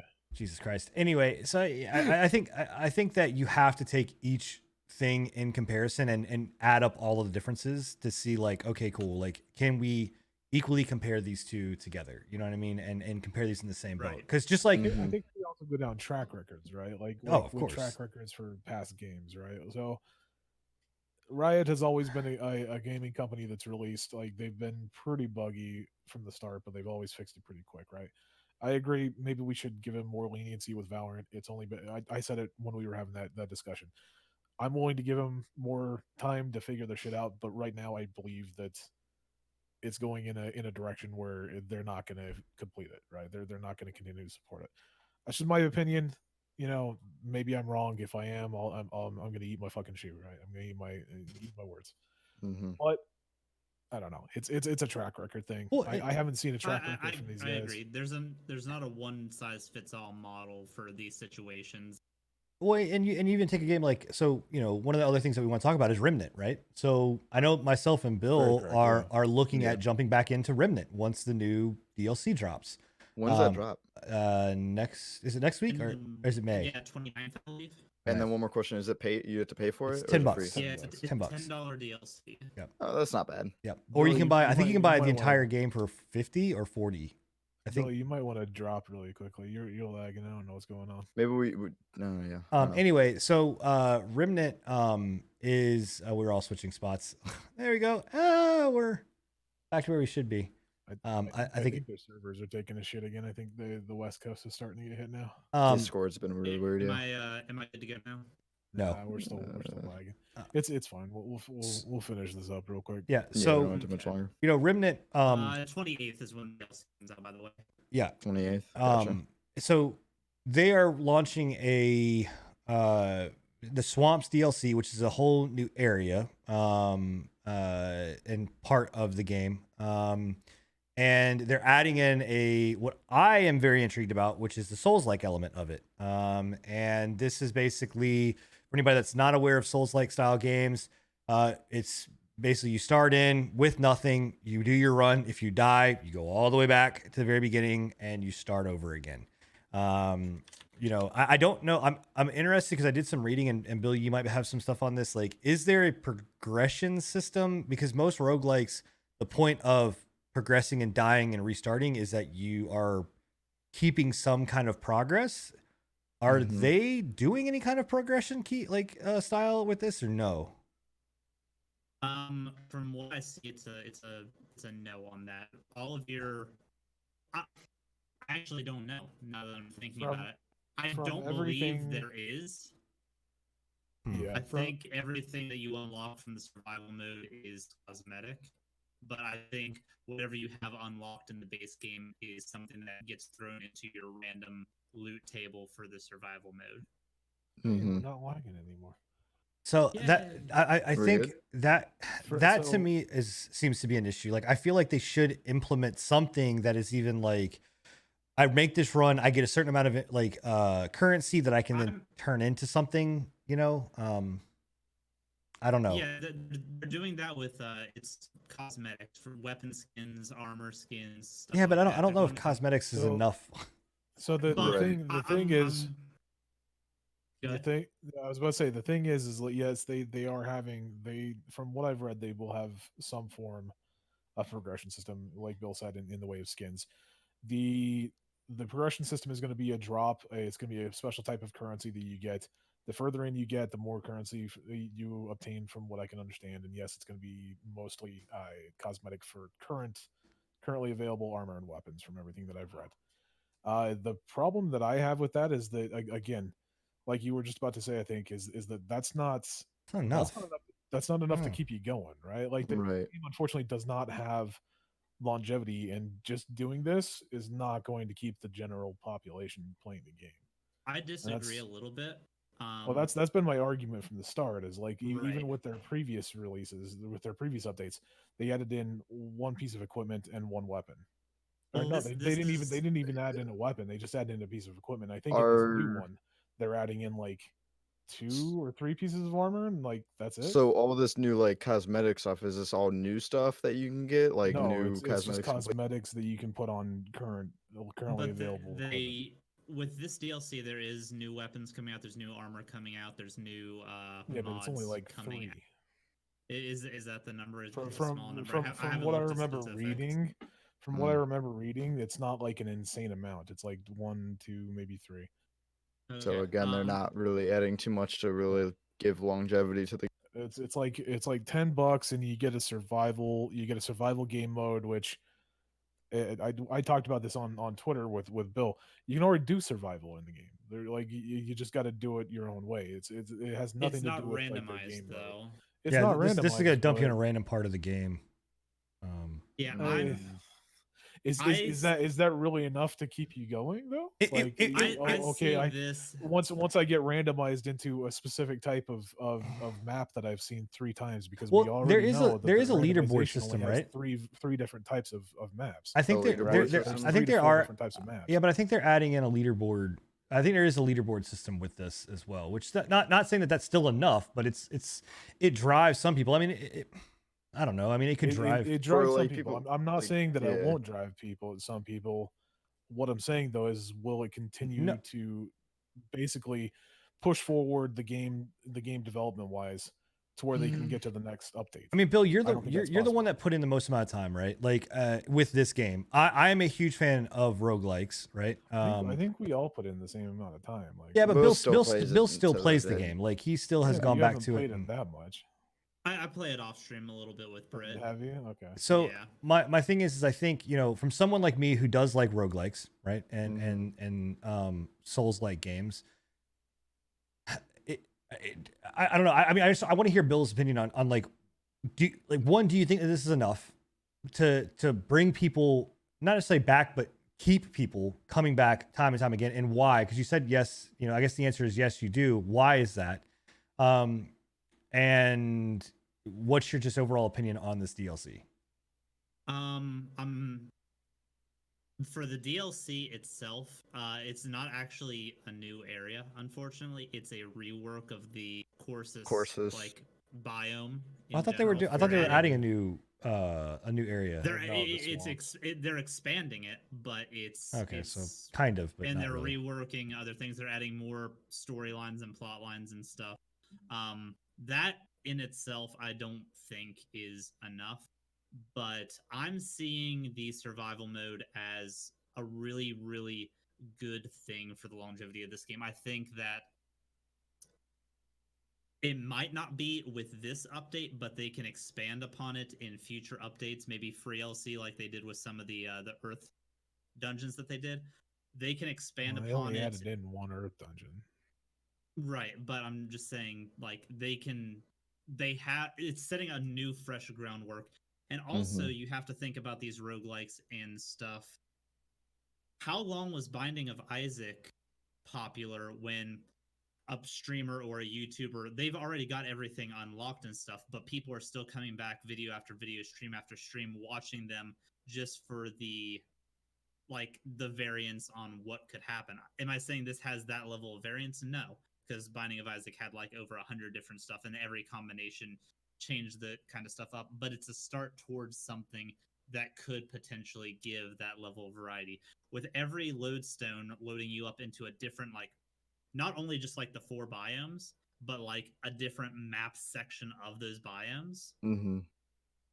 it could very well change up, like it can be a big draw.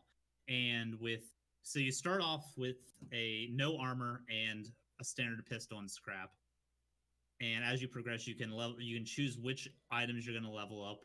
You get random armor, you get random weapons. It's going to force people out of their comfort zone and build variety, and it's going to add an adapt or die type situation, which I think is going to draw in viewers, and I think it's going to draw in players. I think people like that, and I think part of the reason why the base game stagnated is because, yes, after you get everything, you're already like, the weapon balance in that game wasn't great. This is going to force you to use suboptimal loadouts to accomplish things, and I think that's going to be fun. I wish that, like, to be fair to it, like, when I look at Remnant, I'm like, fuck, man, I really enjoyed the shit out of playing that game. Like, I enjoyed Oh, yeah. playing it. Like, I think it's a fundamentally good game. It really is. And even like this, like, I'm excited to go back and really start to play it again, you know, and kind of dive into whatever this is that this game, you know, this DLC adds. I just wish that they would have added in some type of like currency system to make it to where I'm doing all of this for a reason, right? I'm doing all of this not just to be like, how far can I make it, but to be like, how far, like, I'm going this far to get something that's not cosmetic. Like, cosmetic, in my opinion, is not enough of a reason. Like, I'm not the type of person that's going to go out there and do, you know, transmog hunts and things like that. Like, I don't really fucking care. And I think it still runs into the same issue that Remnant runs into right now. Is like, okay, once you've done X amount of runs for survival, you've gotten all the cosmetics. What are you going to do after that? Right. So Just what just would do you it look for, fun. Sid? If the gameplay loop's fun enough, I think it'll hold longevity, and that's the Yeah, thing. but If they we've only execute the seen gameplay, gameplay loop. The gameplay we haven't loop seen the is still survival same. gameplay loop. I think that The only thing that is changing for the gameplay loop for the survival is that you load into random maps. Yeah, but and you have a that random change loadout. that I does think that fundamentally randomness change the adds a game. lot. Yeah, that the survival element changes. You think that randomness is going to add in enough content for people to stay entertained until the 6 to 8 months that they take to release another thing of content, if they do release another thing of content? I think that what I mean, I understand what Bill's saying here is that, like, it's like Undermine or whatever else. Like, I continuously go back and play Undermine and go into it and jump into it because it is something like, okay, cool, I'm going to run through, I'm going to see this, you know, I'm going into the same stuff, going through that same progression and dying, you know. And to answer your question, Scruffy, is what would I have to add in is that it is the loop of saying I'm dying for a reason. Like, I get where Bill is coming from, that and it's the same reason why Bill does no hit runs, you know, or bow runs, you know, like bow runs on Dark Souls. It's the same shit. We've seen it all before. It adds an element of like, oh shit, you know, this is difficult, and adding into the RNG element of being like, cool, we're gonna throw you into this, but you can't even really know if you're gonna get. You can't even do a bow run because you don't even know if you're gonna fucking get a you know, a pistol or whatever it may be that you're trying to do. So I do understand that. I honest to God, I think that adds more of a competitive leaderboard element to it is pretty impactful, because I could see something like this being speed run. You know what I mean? Like, I could see this being a more competitive style games like GDQ with this added in. The problem is that for your everyday person to go and pick this up and play it, you know, or for me to really come back and really love it and to keep playing it, I need that element of what am I doing? What am I working toward? Right. Yeah, it's the same with me. That's I think between all three of us, I was the staunchest defender of Remnant from the start. Right. And then they failed me with the actual gameplay loop. in general. Right. And I don't think that they can fix that. Like honestly, I think that they're set in It's their a ways flaw with with the that, game. and I don't think that they can physically move past that. They'd Yeah, have to rework a lot of stuff to really fix adding it. in some sort of I'd have to do a new constant, game. yeah, Pretty much. adding in some sort of constant randomization of everything is going to be cool. But we already know for a fact that they only have like 3 to 4 map layouts. So after a Mhm. while, you're seeing the same map layouts regardless of how 3 to randomized 4 it map is. layouts, but Are they randomizing the enemies that you're going to see in those biomes, or are they keeping that all the same too? the biomes are gonna. I'm pretty sure gonna keep the same. Like the maps themselves are gonna keep their characteristics. I don't think they're gonna. You're gonna find ROM guards in the Corsus Swamp. Yeah, I mean, so Or you're not gonna find. Or you're not like- gonna find puffballs on. Like on Are they adding Titan. any new bosses into this, or just the same bosses that are been in the game? The DLC adds one boss that I know of. There might be a second haven't one. I haven't read It anything says about, boss like, lower says level in the bosses. DLC description, so I'm assuming there's going to be 2 at Hopefully. minimum. I mean, so to Well, me, new you enemy get types. what I'm Yeah, what I'm I- talking about, yeah, right? Yeah. Like, yeah. like when it comes down to it, the game came out, and the reason why we were so hyped about it was because I originally thought it was completely randomized, and then it turned out it wasn't completely randomized. It was just the same 3 levels. It's just it was randomized in what order you got those levels, right? Right. And it wasn't all too much stuff that to be randomized. Found myself finding a lot of stuff like even Yeah. the second time through. right? Well, I think that's the thing. That's a big answer to it. Is with this, randomize the shit out of everything. Fucking take Mhm. all of it, throw it into a blender, and blend that bitch up to be like, you're gonna get this biome, but you can get these enemies that are gonna have. Let me fight Yeah. Shroud that's got the fucking in boss like mechanics. And it's like, what the fuck am I going up against? Like, what the hell is happening right now? Like that would add Right. this element of like, And it oh my god. it really does sadden me that I'm on the front end, or I'm on the back end of it, where I'm like I don't think it's gonna I think it's gonna fail, right? Is the fact that I was so for this game, and I was like, yeah, this is gonna be a fucking amazing game. I'm gonna love it. I'm gonna play it nonstop, and it barely had enough content for me to finish it twice Yeah. before I saw everything. So maybe the randomization will do it, but I still don't think that the randomization is going to be enough to at I least will hold defi- me. Maybe like to see you, where it because goes. you Bill, you're kind of more of the kind of guy that likes to do the Dark Souls runs, where you like to do the no hit runs Right. and everything like that. But I think for Mhm. standard player, it's just going to fall to the wayside again. you It know? highly appeals to what I enjoy in these kinds of Yeah. games, and I could see, like I said, I compared it to Binding of Isaac, like in game once you've already acquired everything. People just run through these games just for the heck of running through and seeing what kind of stuff that they can get themselves out of, how they can take the shit hand that the game deals and make it work for them. And I think that's going to be fun. They just have to make sure they nail that random portion of it. Like that's very So- key to make sure That's that what it's, scares the, me. And the problem that I'm running into is like I just barely went to Remnant's Twitch folder, right? Their Twitch category, they have 50 viewers currently. right. I mean, yeah, that's- but I mean that's I mean It's rough. we're not It's- saying that it's- this it's rough DLC when is it going to comes down to bring it. droves of people back to the game. And I think it will bring droves of people back to it. But my problem is it going to push past that initial No. release? No, you know? no, it's not. I mean, it's And I don't it's- think that's the it's- intent. right. I mean, Yeah. I think what I'm hoping for is that this DLC is to really bring out one. It tells me one thing is that the devs care about their fucking game. Like they care enough about their game to try to do something. They want to continue. Is it enough for them to be like, well, they're focusing in on the wrong things? Yeah, I think that they're trying to say like, okay, cool, let's add the survival element because that's what people are wanting. And they'll see like, yeah, people do want this, but I think we'll get Remnant 2 that hopefully has the stuff that we are looking for, right? I mean, it's I don't know. My problem is their update schedule has been, like I said, It's been it from the dog start shit. when Remnant Yeah. when Remnant released. Like they needed to get on that update schedule and they needed to give content, or else this game was going to die. Yeah. And that's exactly what happened.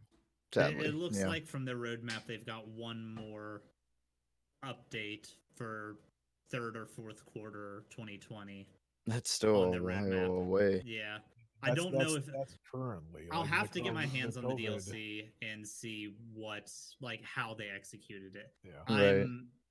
I'm about as hopeful with going into this DLC as I was going into the game at initial launch. And like, don't It- get it- me it wrong. felt- Like, I'm gonna get the DLC one way or another. Like, it's Mhm. $10. I'm You damn gonna right buy you the will. fucking DLC. And I'm gonna play it. Like don't get me wrong. Like, I talk a lot There's of talk, there's but in $10 the worth of end, content in here. yeah, in the Yeah. end, there's $10 worth of content, and if I get 10 hours worth of fucking playtime with you guys, and that's good. I'm fine with that.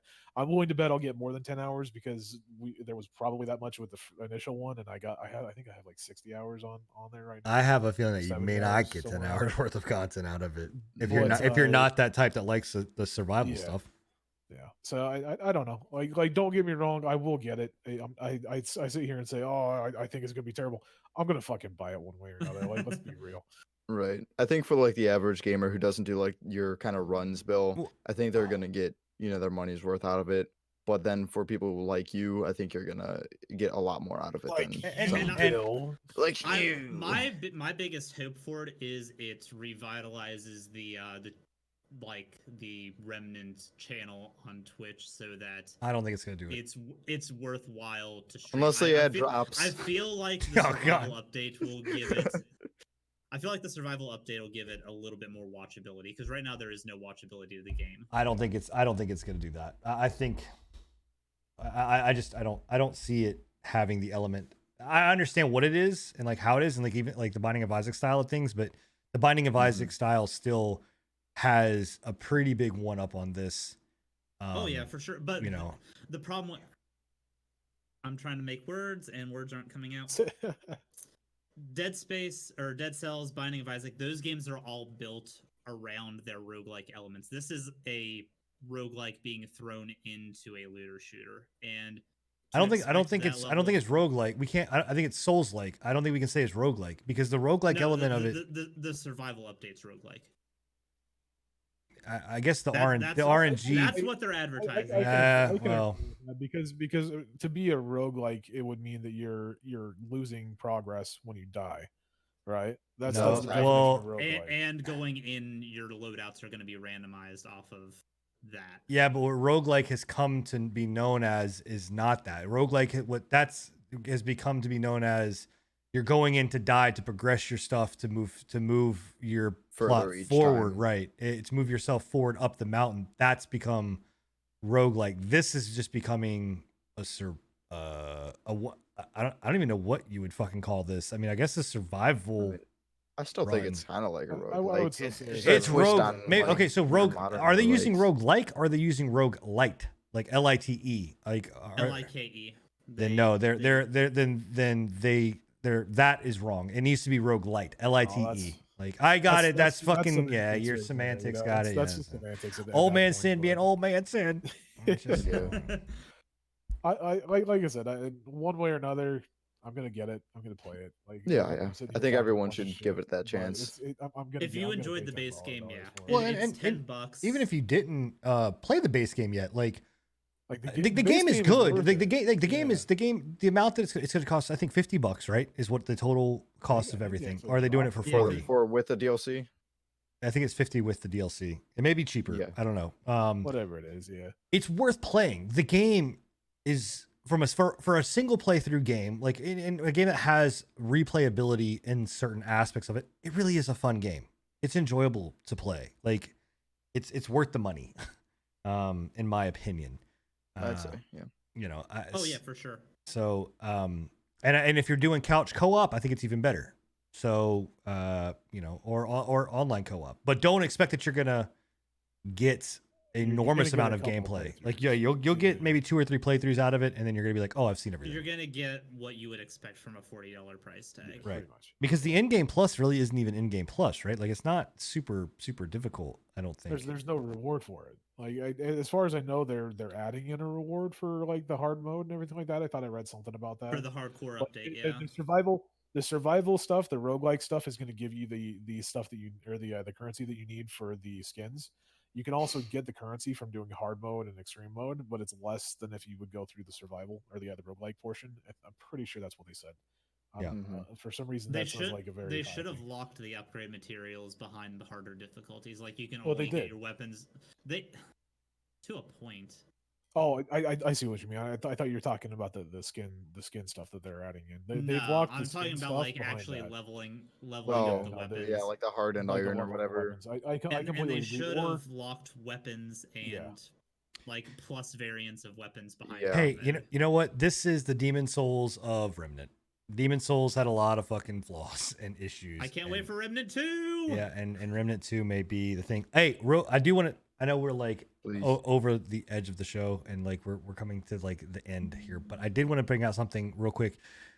So it came out in a tweet, and PlayStation Sony denies the shit out of it. But did you guys see where all the shit came out that was like, Bloodborne PC. Not Last of Us. What was that fucking biker game?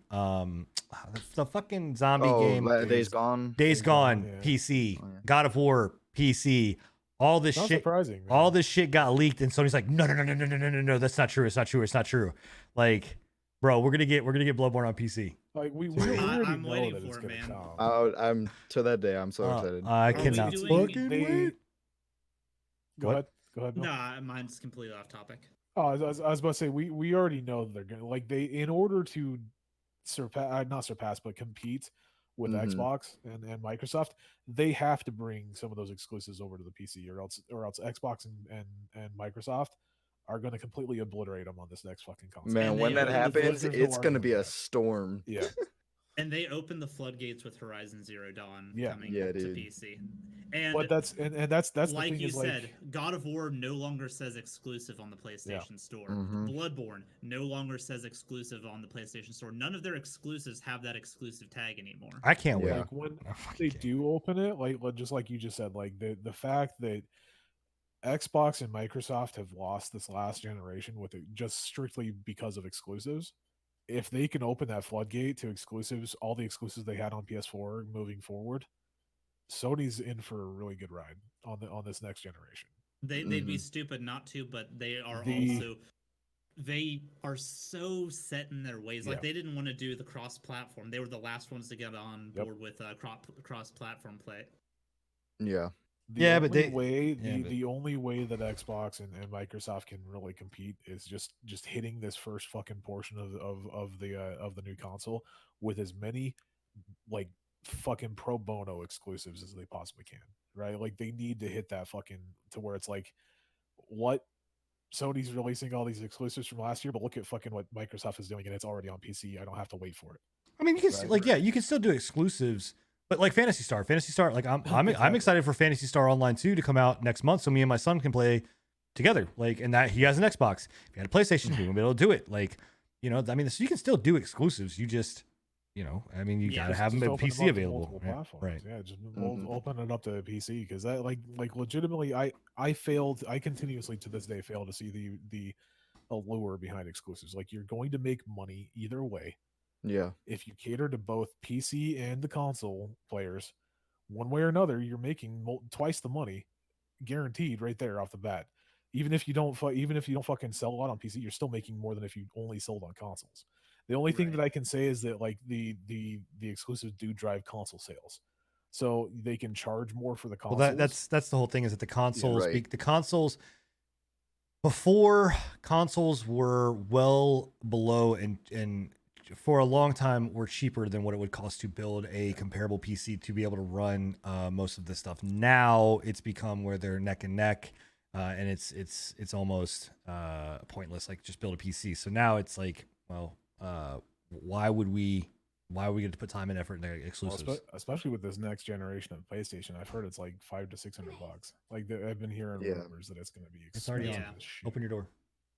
I Since think we're still- well, I think more people would be inclined to buying like copies of the games instead of going out and just buying a whole console just for that exclusive Yeah. game. That's what stopped me from doing like Ghost of Tsushima is one of the main games that I would want to play. I'm not going to go out and buy a fucking PlayStation 4 just to play Ghost of Tsushima. Well, then you're Are not we you're gonna not do a true fan. Q&A? Because I actually have a question Uh, from yeah. chat from way back Yeah, about let's- Ghost of Tsushima. Yeah, we can go ahead and open it up now. Let's finish it out. This we'll finish our conversations out on that. Yeah, I think that we're in a good position. Does anybody have anything else they want to talk about on that? I think not consoles really. could potentially get a big ups with the hacker problems. I think that competitive gaming, if hackers continue to be rampant in all these competitive shooters, consoles might get their second shining. Nah, it's Just throwing okay. it out there. It's still just a problem on consoles. It's just not as reported or whatever. Like the whole argument that consoles don't get hacked, fucking bullshit. You know how many times I've had like back in the day when it was Hacked Modern Warfare lobbies. yes, Yeah, like get dude. out of here, Those are bro. the Like best, though.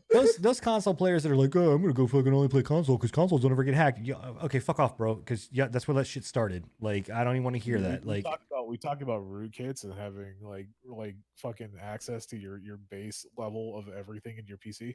Yeah, they can get a lot from your fucking connection when it comes to the fucking Yeah, the consoles. consoles Yeah. get hacked all the fucking time. Okay. Yeah. So But yeah, any questions? yeah, I've got I know Bill, you've got some. I've got some in my channel too. Bill, so I'm gonna start with this one just because this is pertinent to kind of what we just talked about. And then we can Mine's jump in. also in that ballpark. Too, Oh, kinda. you can go ahead. I mean, it's Mine's just based on a question about an exclusive specifically. You go with yours first. So a nice dog 97 asked in chat. We talked about kind of the console. Next console's coming out or whatever else. And what's your guys' thought? Because the stuff came out about PlayStation basically, or Sony basically saying that there's really only going to be a total of 5 million PS5 consoles to be created in fiscal 2021. So so just to give you guys all an idea of what that is half the amount of consoles that PS4 consoles that were produced. And only, I think they said like only 10% more than what the PlayStation 3 was produced or something like that. So it's half of the amount of consoles that were produced for launch for PS4.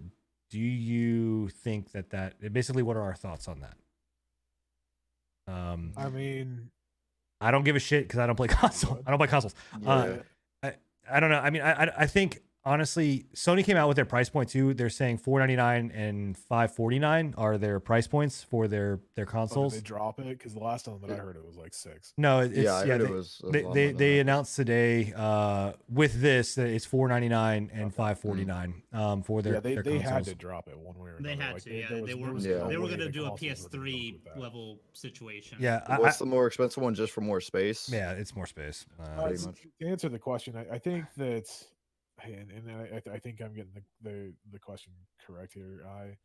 When it comes to like a certain amount of production, like when it came to like the Nintendo Switch, right? The Nintendo Switch was very very very low production. They had a lot of people pre-ordering it. They had a lot of people sitting there fucking waiting for it for days and days and weeks and weeks and months, right?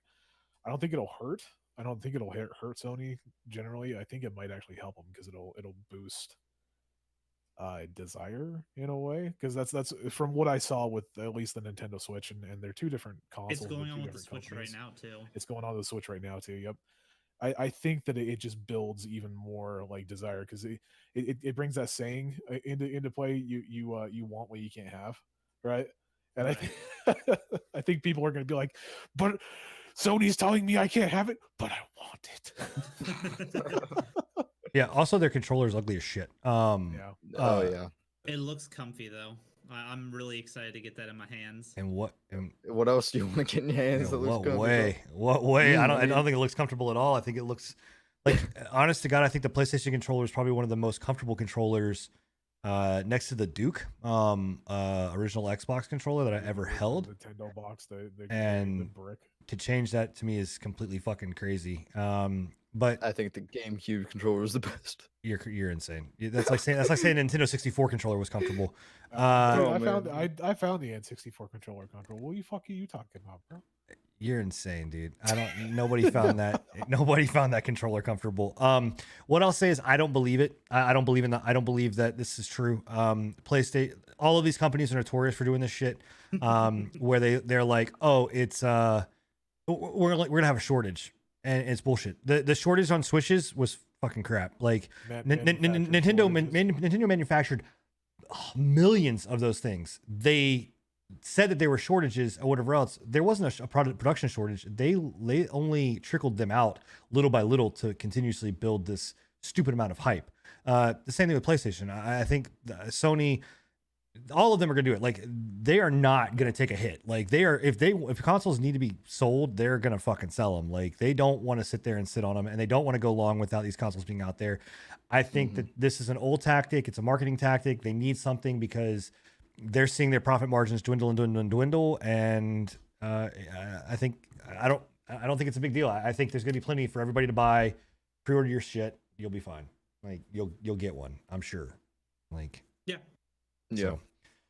so, manufacturer shortages is basically, or not manufactured, but I forget what the fucking name of it is. But yeah, no, I completely agree with you. that was the only other question. That was the only question I had in my chat. Shoot, Bill.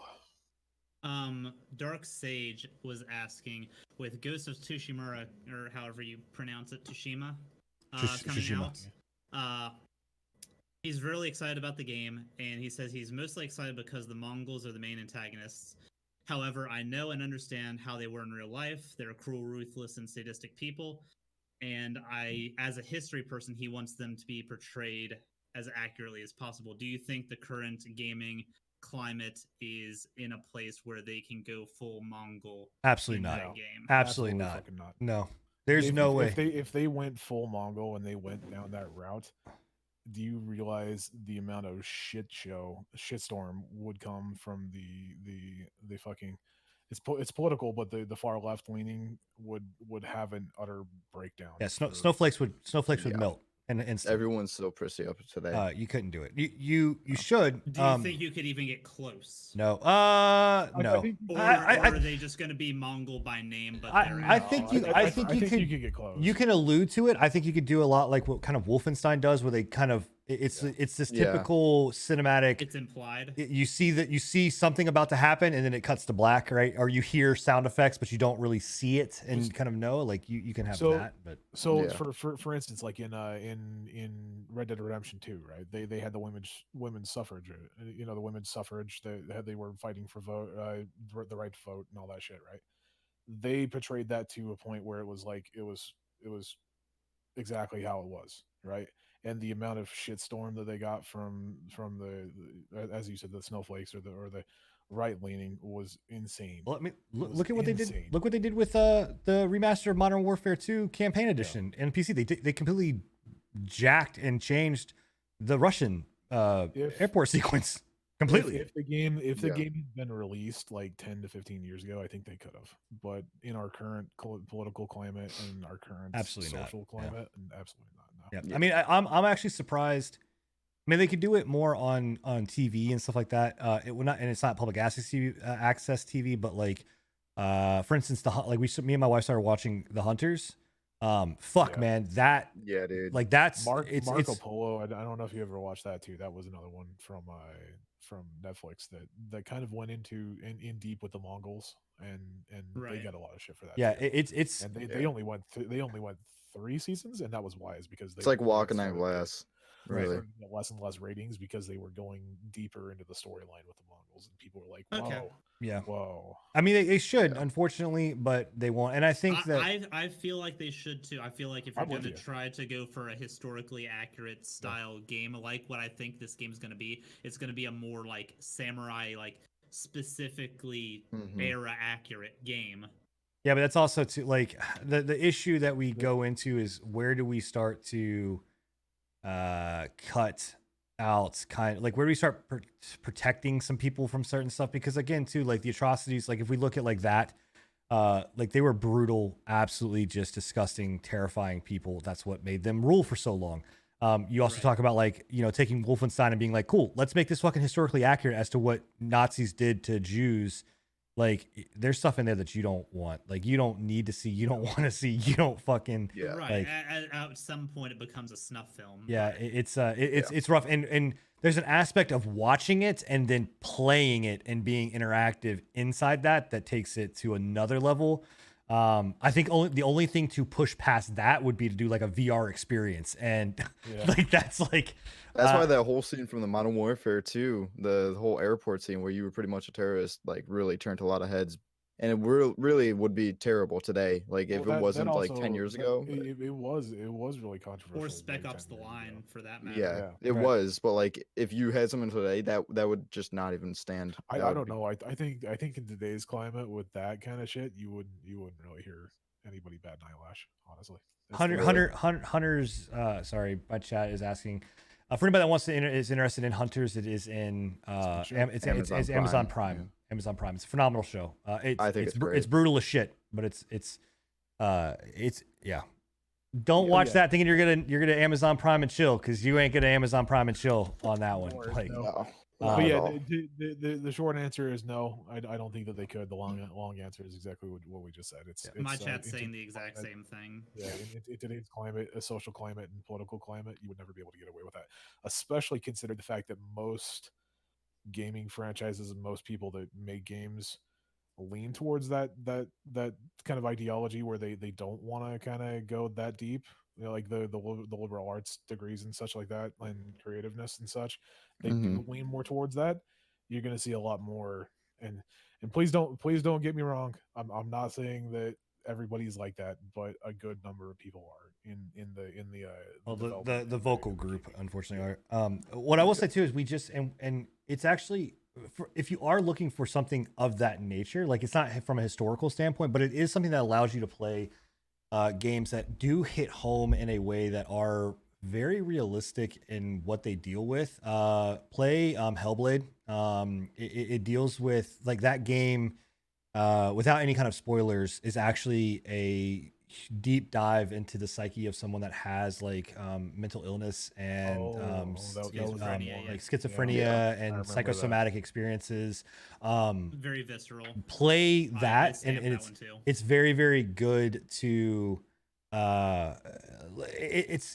it's that and even that like I'm very happy to see it's getting a sequel, because we're starting to scratch the surface of like this is stuff that you know people deal with every single day, and it is a way to be able to get it out there and understand. And that I think honestly the only truest way to really understand what it is like to go through something like that is inside of a video game, because it's like the shit that goes on is very is crazy. It's monsters and demons and you know, so there's that. Also too, Heavy Rain is another one of those experiences that is extremely heavy. It's a no pun intended, but it's a very very heavy game, especially if you have kids. To play through that game is also one of these things that like it gets to what it is to understand like having a kid that's abducted, having a kid that is you know that it's lost or whatever else, like you know. And I think it's sad that we don't have more games that are you know diving into that kind of stuff, but those are my two I recommendations. think it's sad that we've gone down a route that we can't have games that deal with that kind of stuff. It's almost it gets to a point where the outrage culture that we have currently in gaming in some cases has made it to where we can't talk about those types of things. Like a nice dog is saying in your chat, saying like back in the day, like you could have games that had creative insults like GTA 5, GTA 4, things like that, right? GTA has gone a long way. Like they still push the cusp, but from what they were back in GTA like 1 and 2, whew, Yeah, and it's a far Yeah. shot. and it is sad that we have where you can push the line like South Park does on syndicated Well, television. Even South Park has gone to a point where it's like they're nothing like they were used to. You Yeah, know, but they're still like, fucking raw as shit. They're still raw. Like, They really are. Yeah. so completely agree with it's crazy to think that on a national syndicated television, you know, channel like Comedy Central, you can have that, but then on a game that you're going to spend $60 that has a way higher price point, you know, and a barrier to entry, we're not Right. allowed that. We're not allowed that freedom, you know, or we're afraid to push that envelope for that. So, but again, a lot of indie devs do. Like there are a lot of indie devs that still push that stuff. I'm out there, you know. God bless the indies, man. Yep. Yeah, God they honestly bless- saved the gaming genre. God bless Steam and all of its hentai porn bullshit that you can go and download, VR stuff that you can get, and boyfriend It's simulator. art, Sin. Yeah, It's sure, okay, art. whatever. Hey, hey, congratulations, man. Whatever. Right, Paint, dude. yeah, I don't care what you do. Like it's art. Oh, Sure, have at it. I don't care. What was that one? Dream Daddy Simulator or whatever. Bro, there's some Is it- you can get in some deep no Get no in pun some intended deep again, shit, some bro. deep holes on Oh, some of yeah. the Steam stuff, dude. Some of the recommended games, I'm like, where the hell is this coming from? Like, Yeah, dude. It's like getting lost on the deep side of YouTube. oh man, Boys, we had an emotional roller coaster on this one today. Holy yes, shit. we did. Yeah. Any other Great one. questions in chat? We're gonna wrap it up. Any other questions across the board? Scruffy, you have anybody in chat that wants to?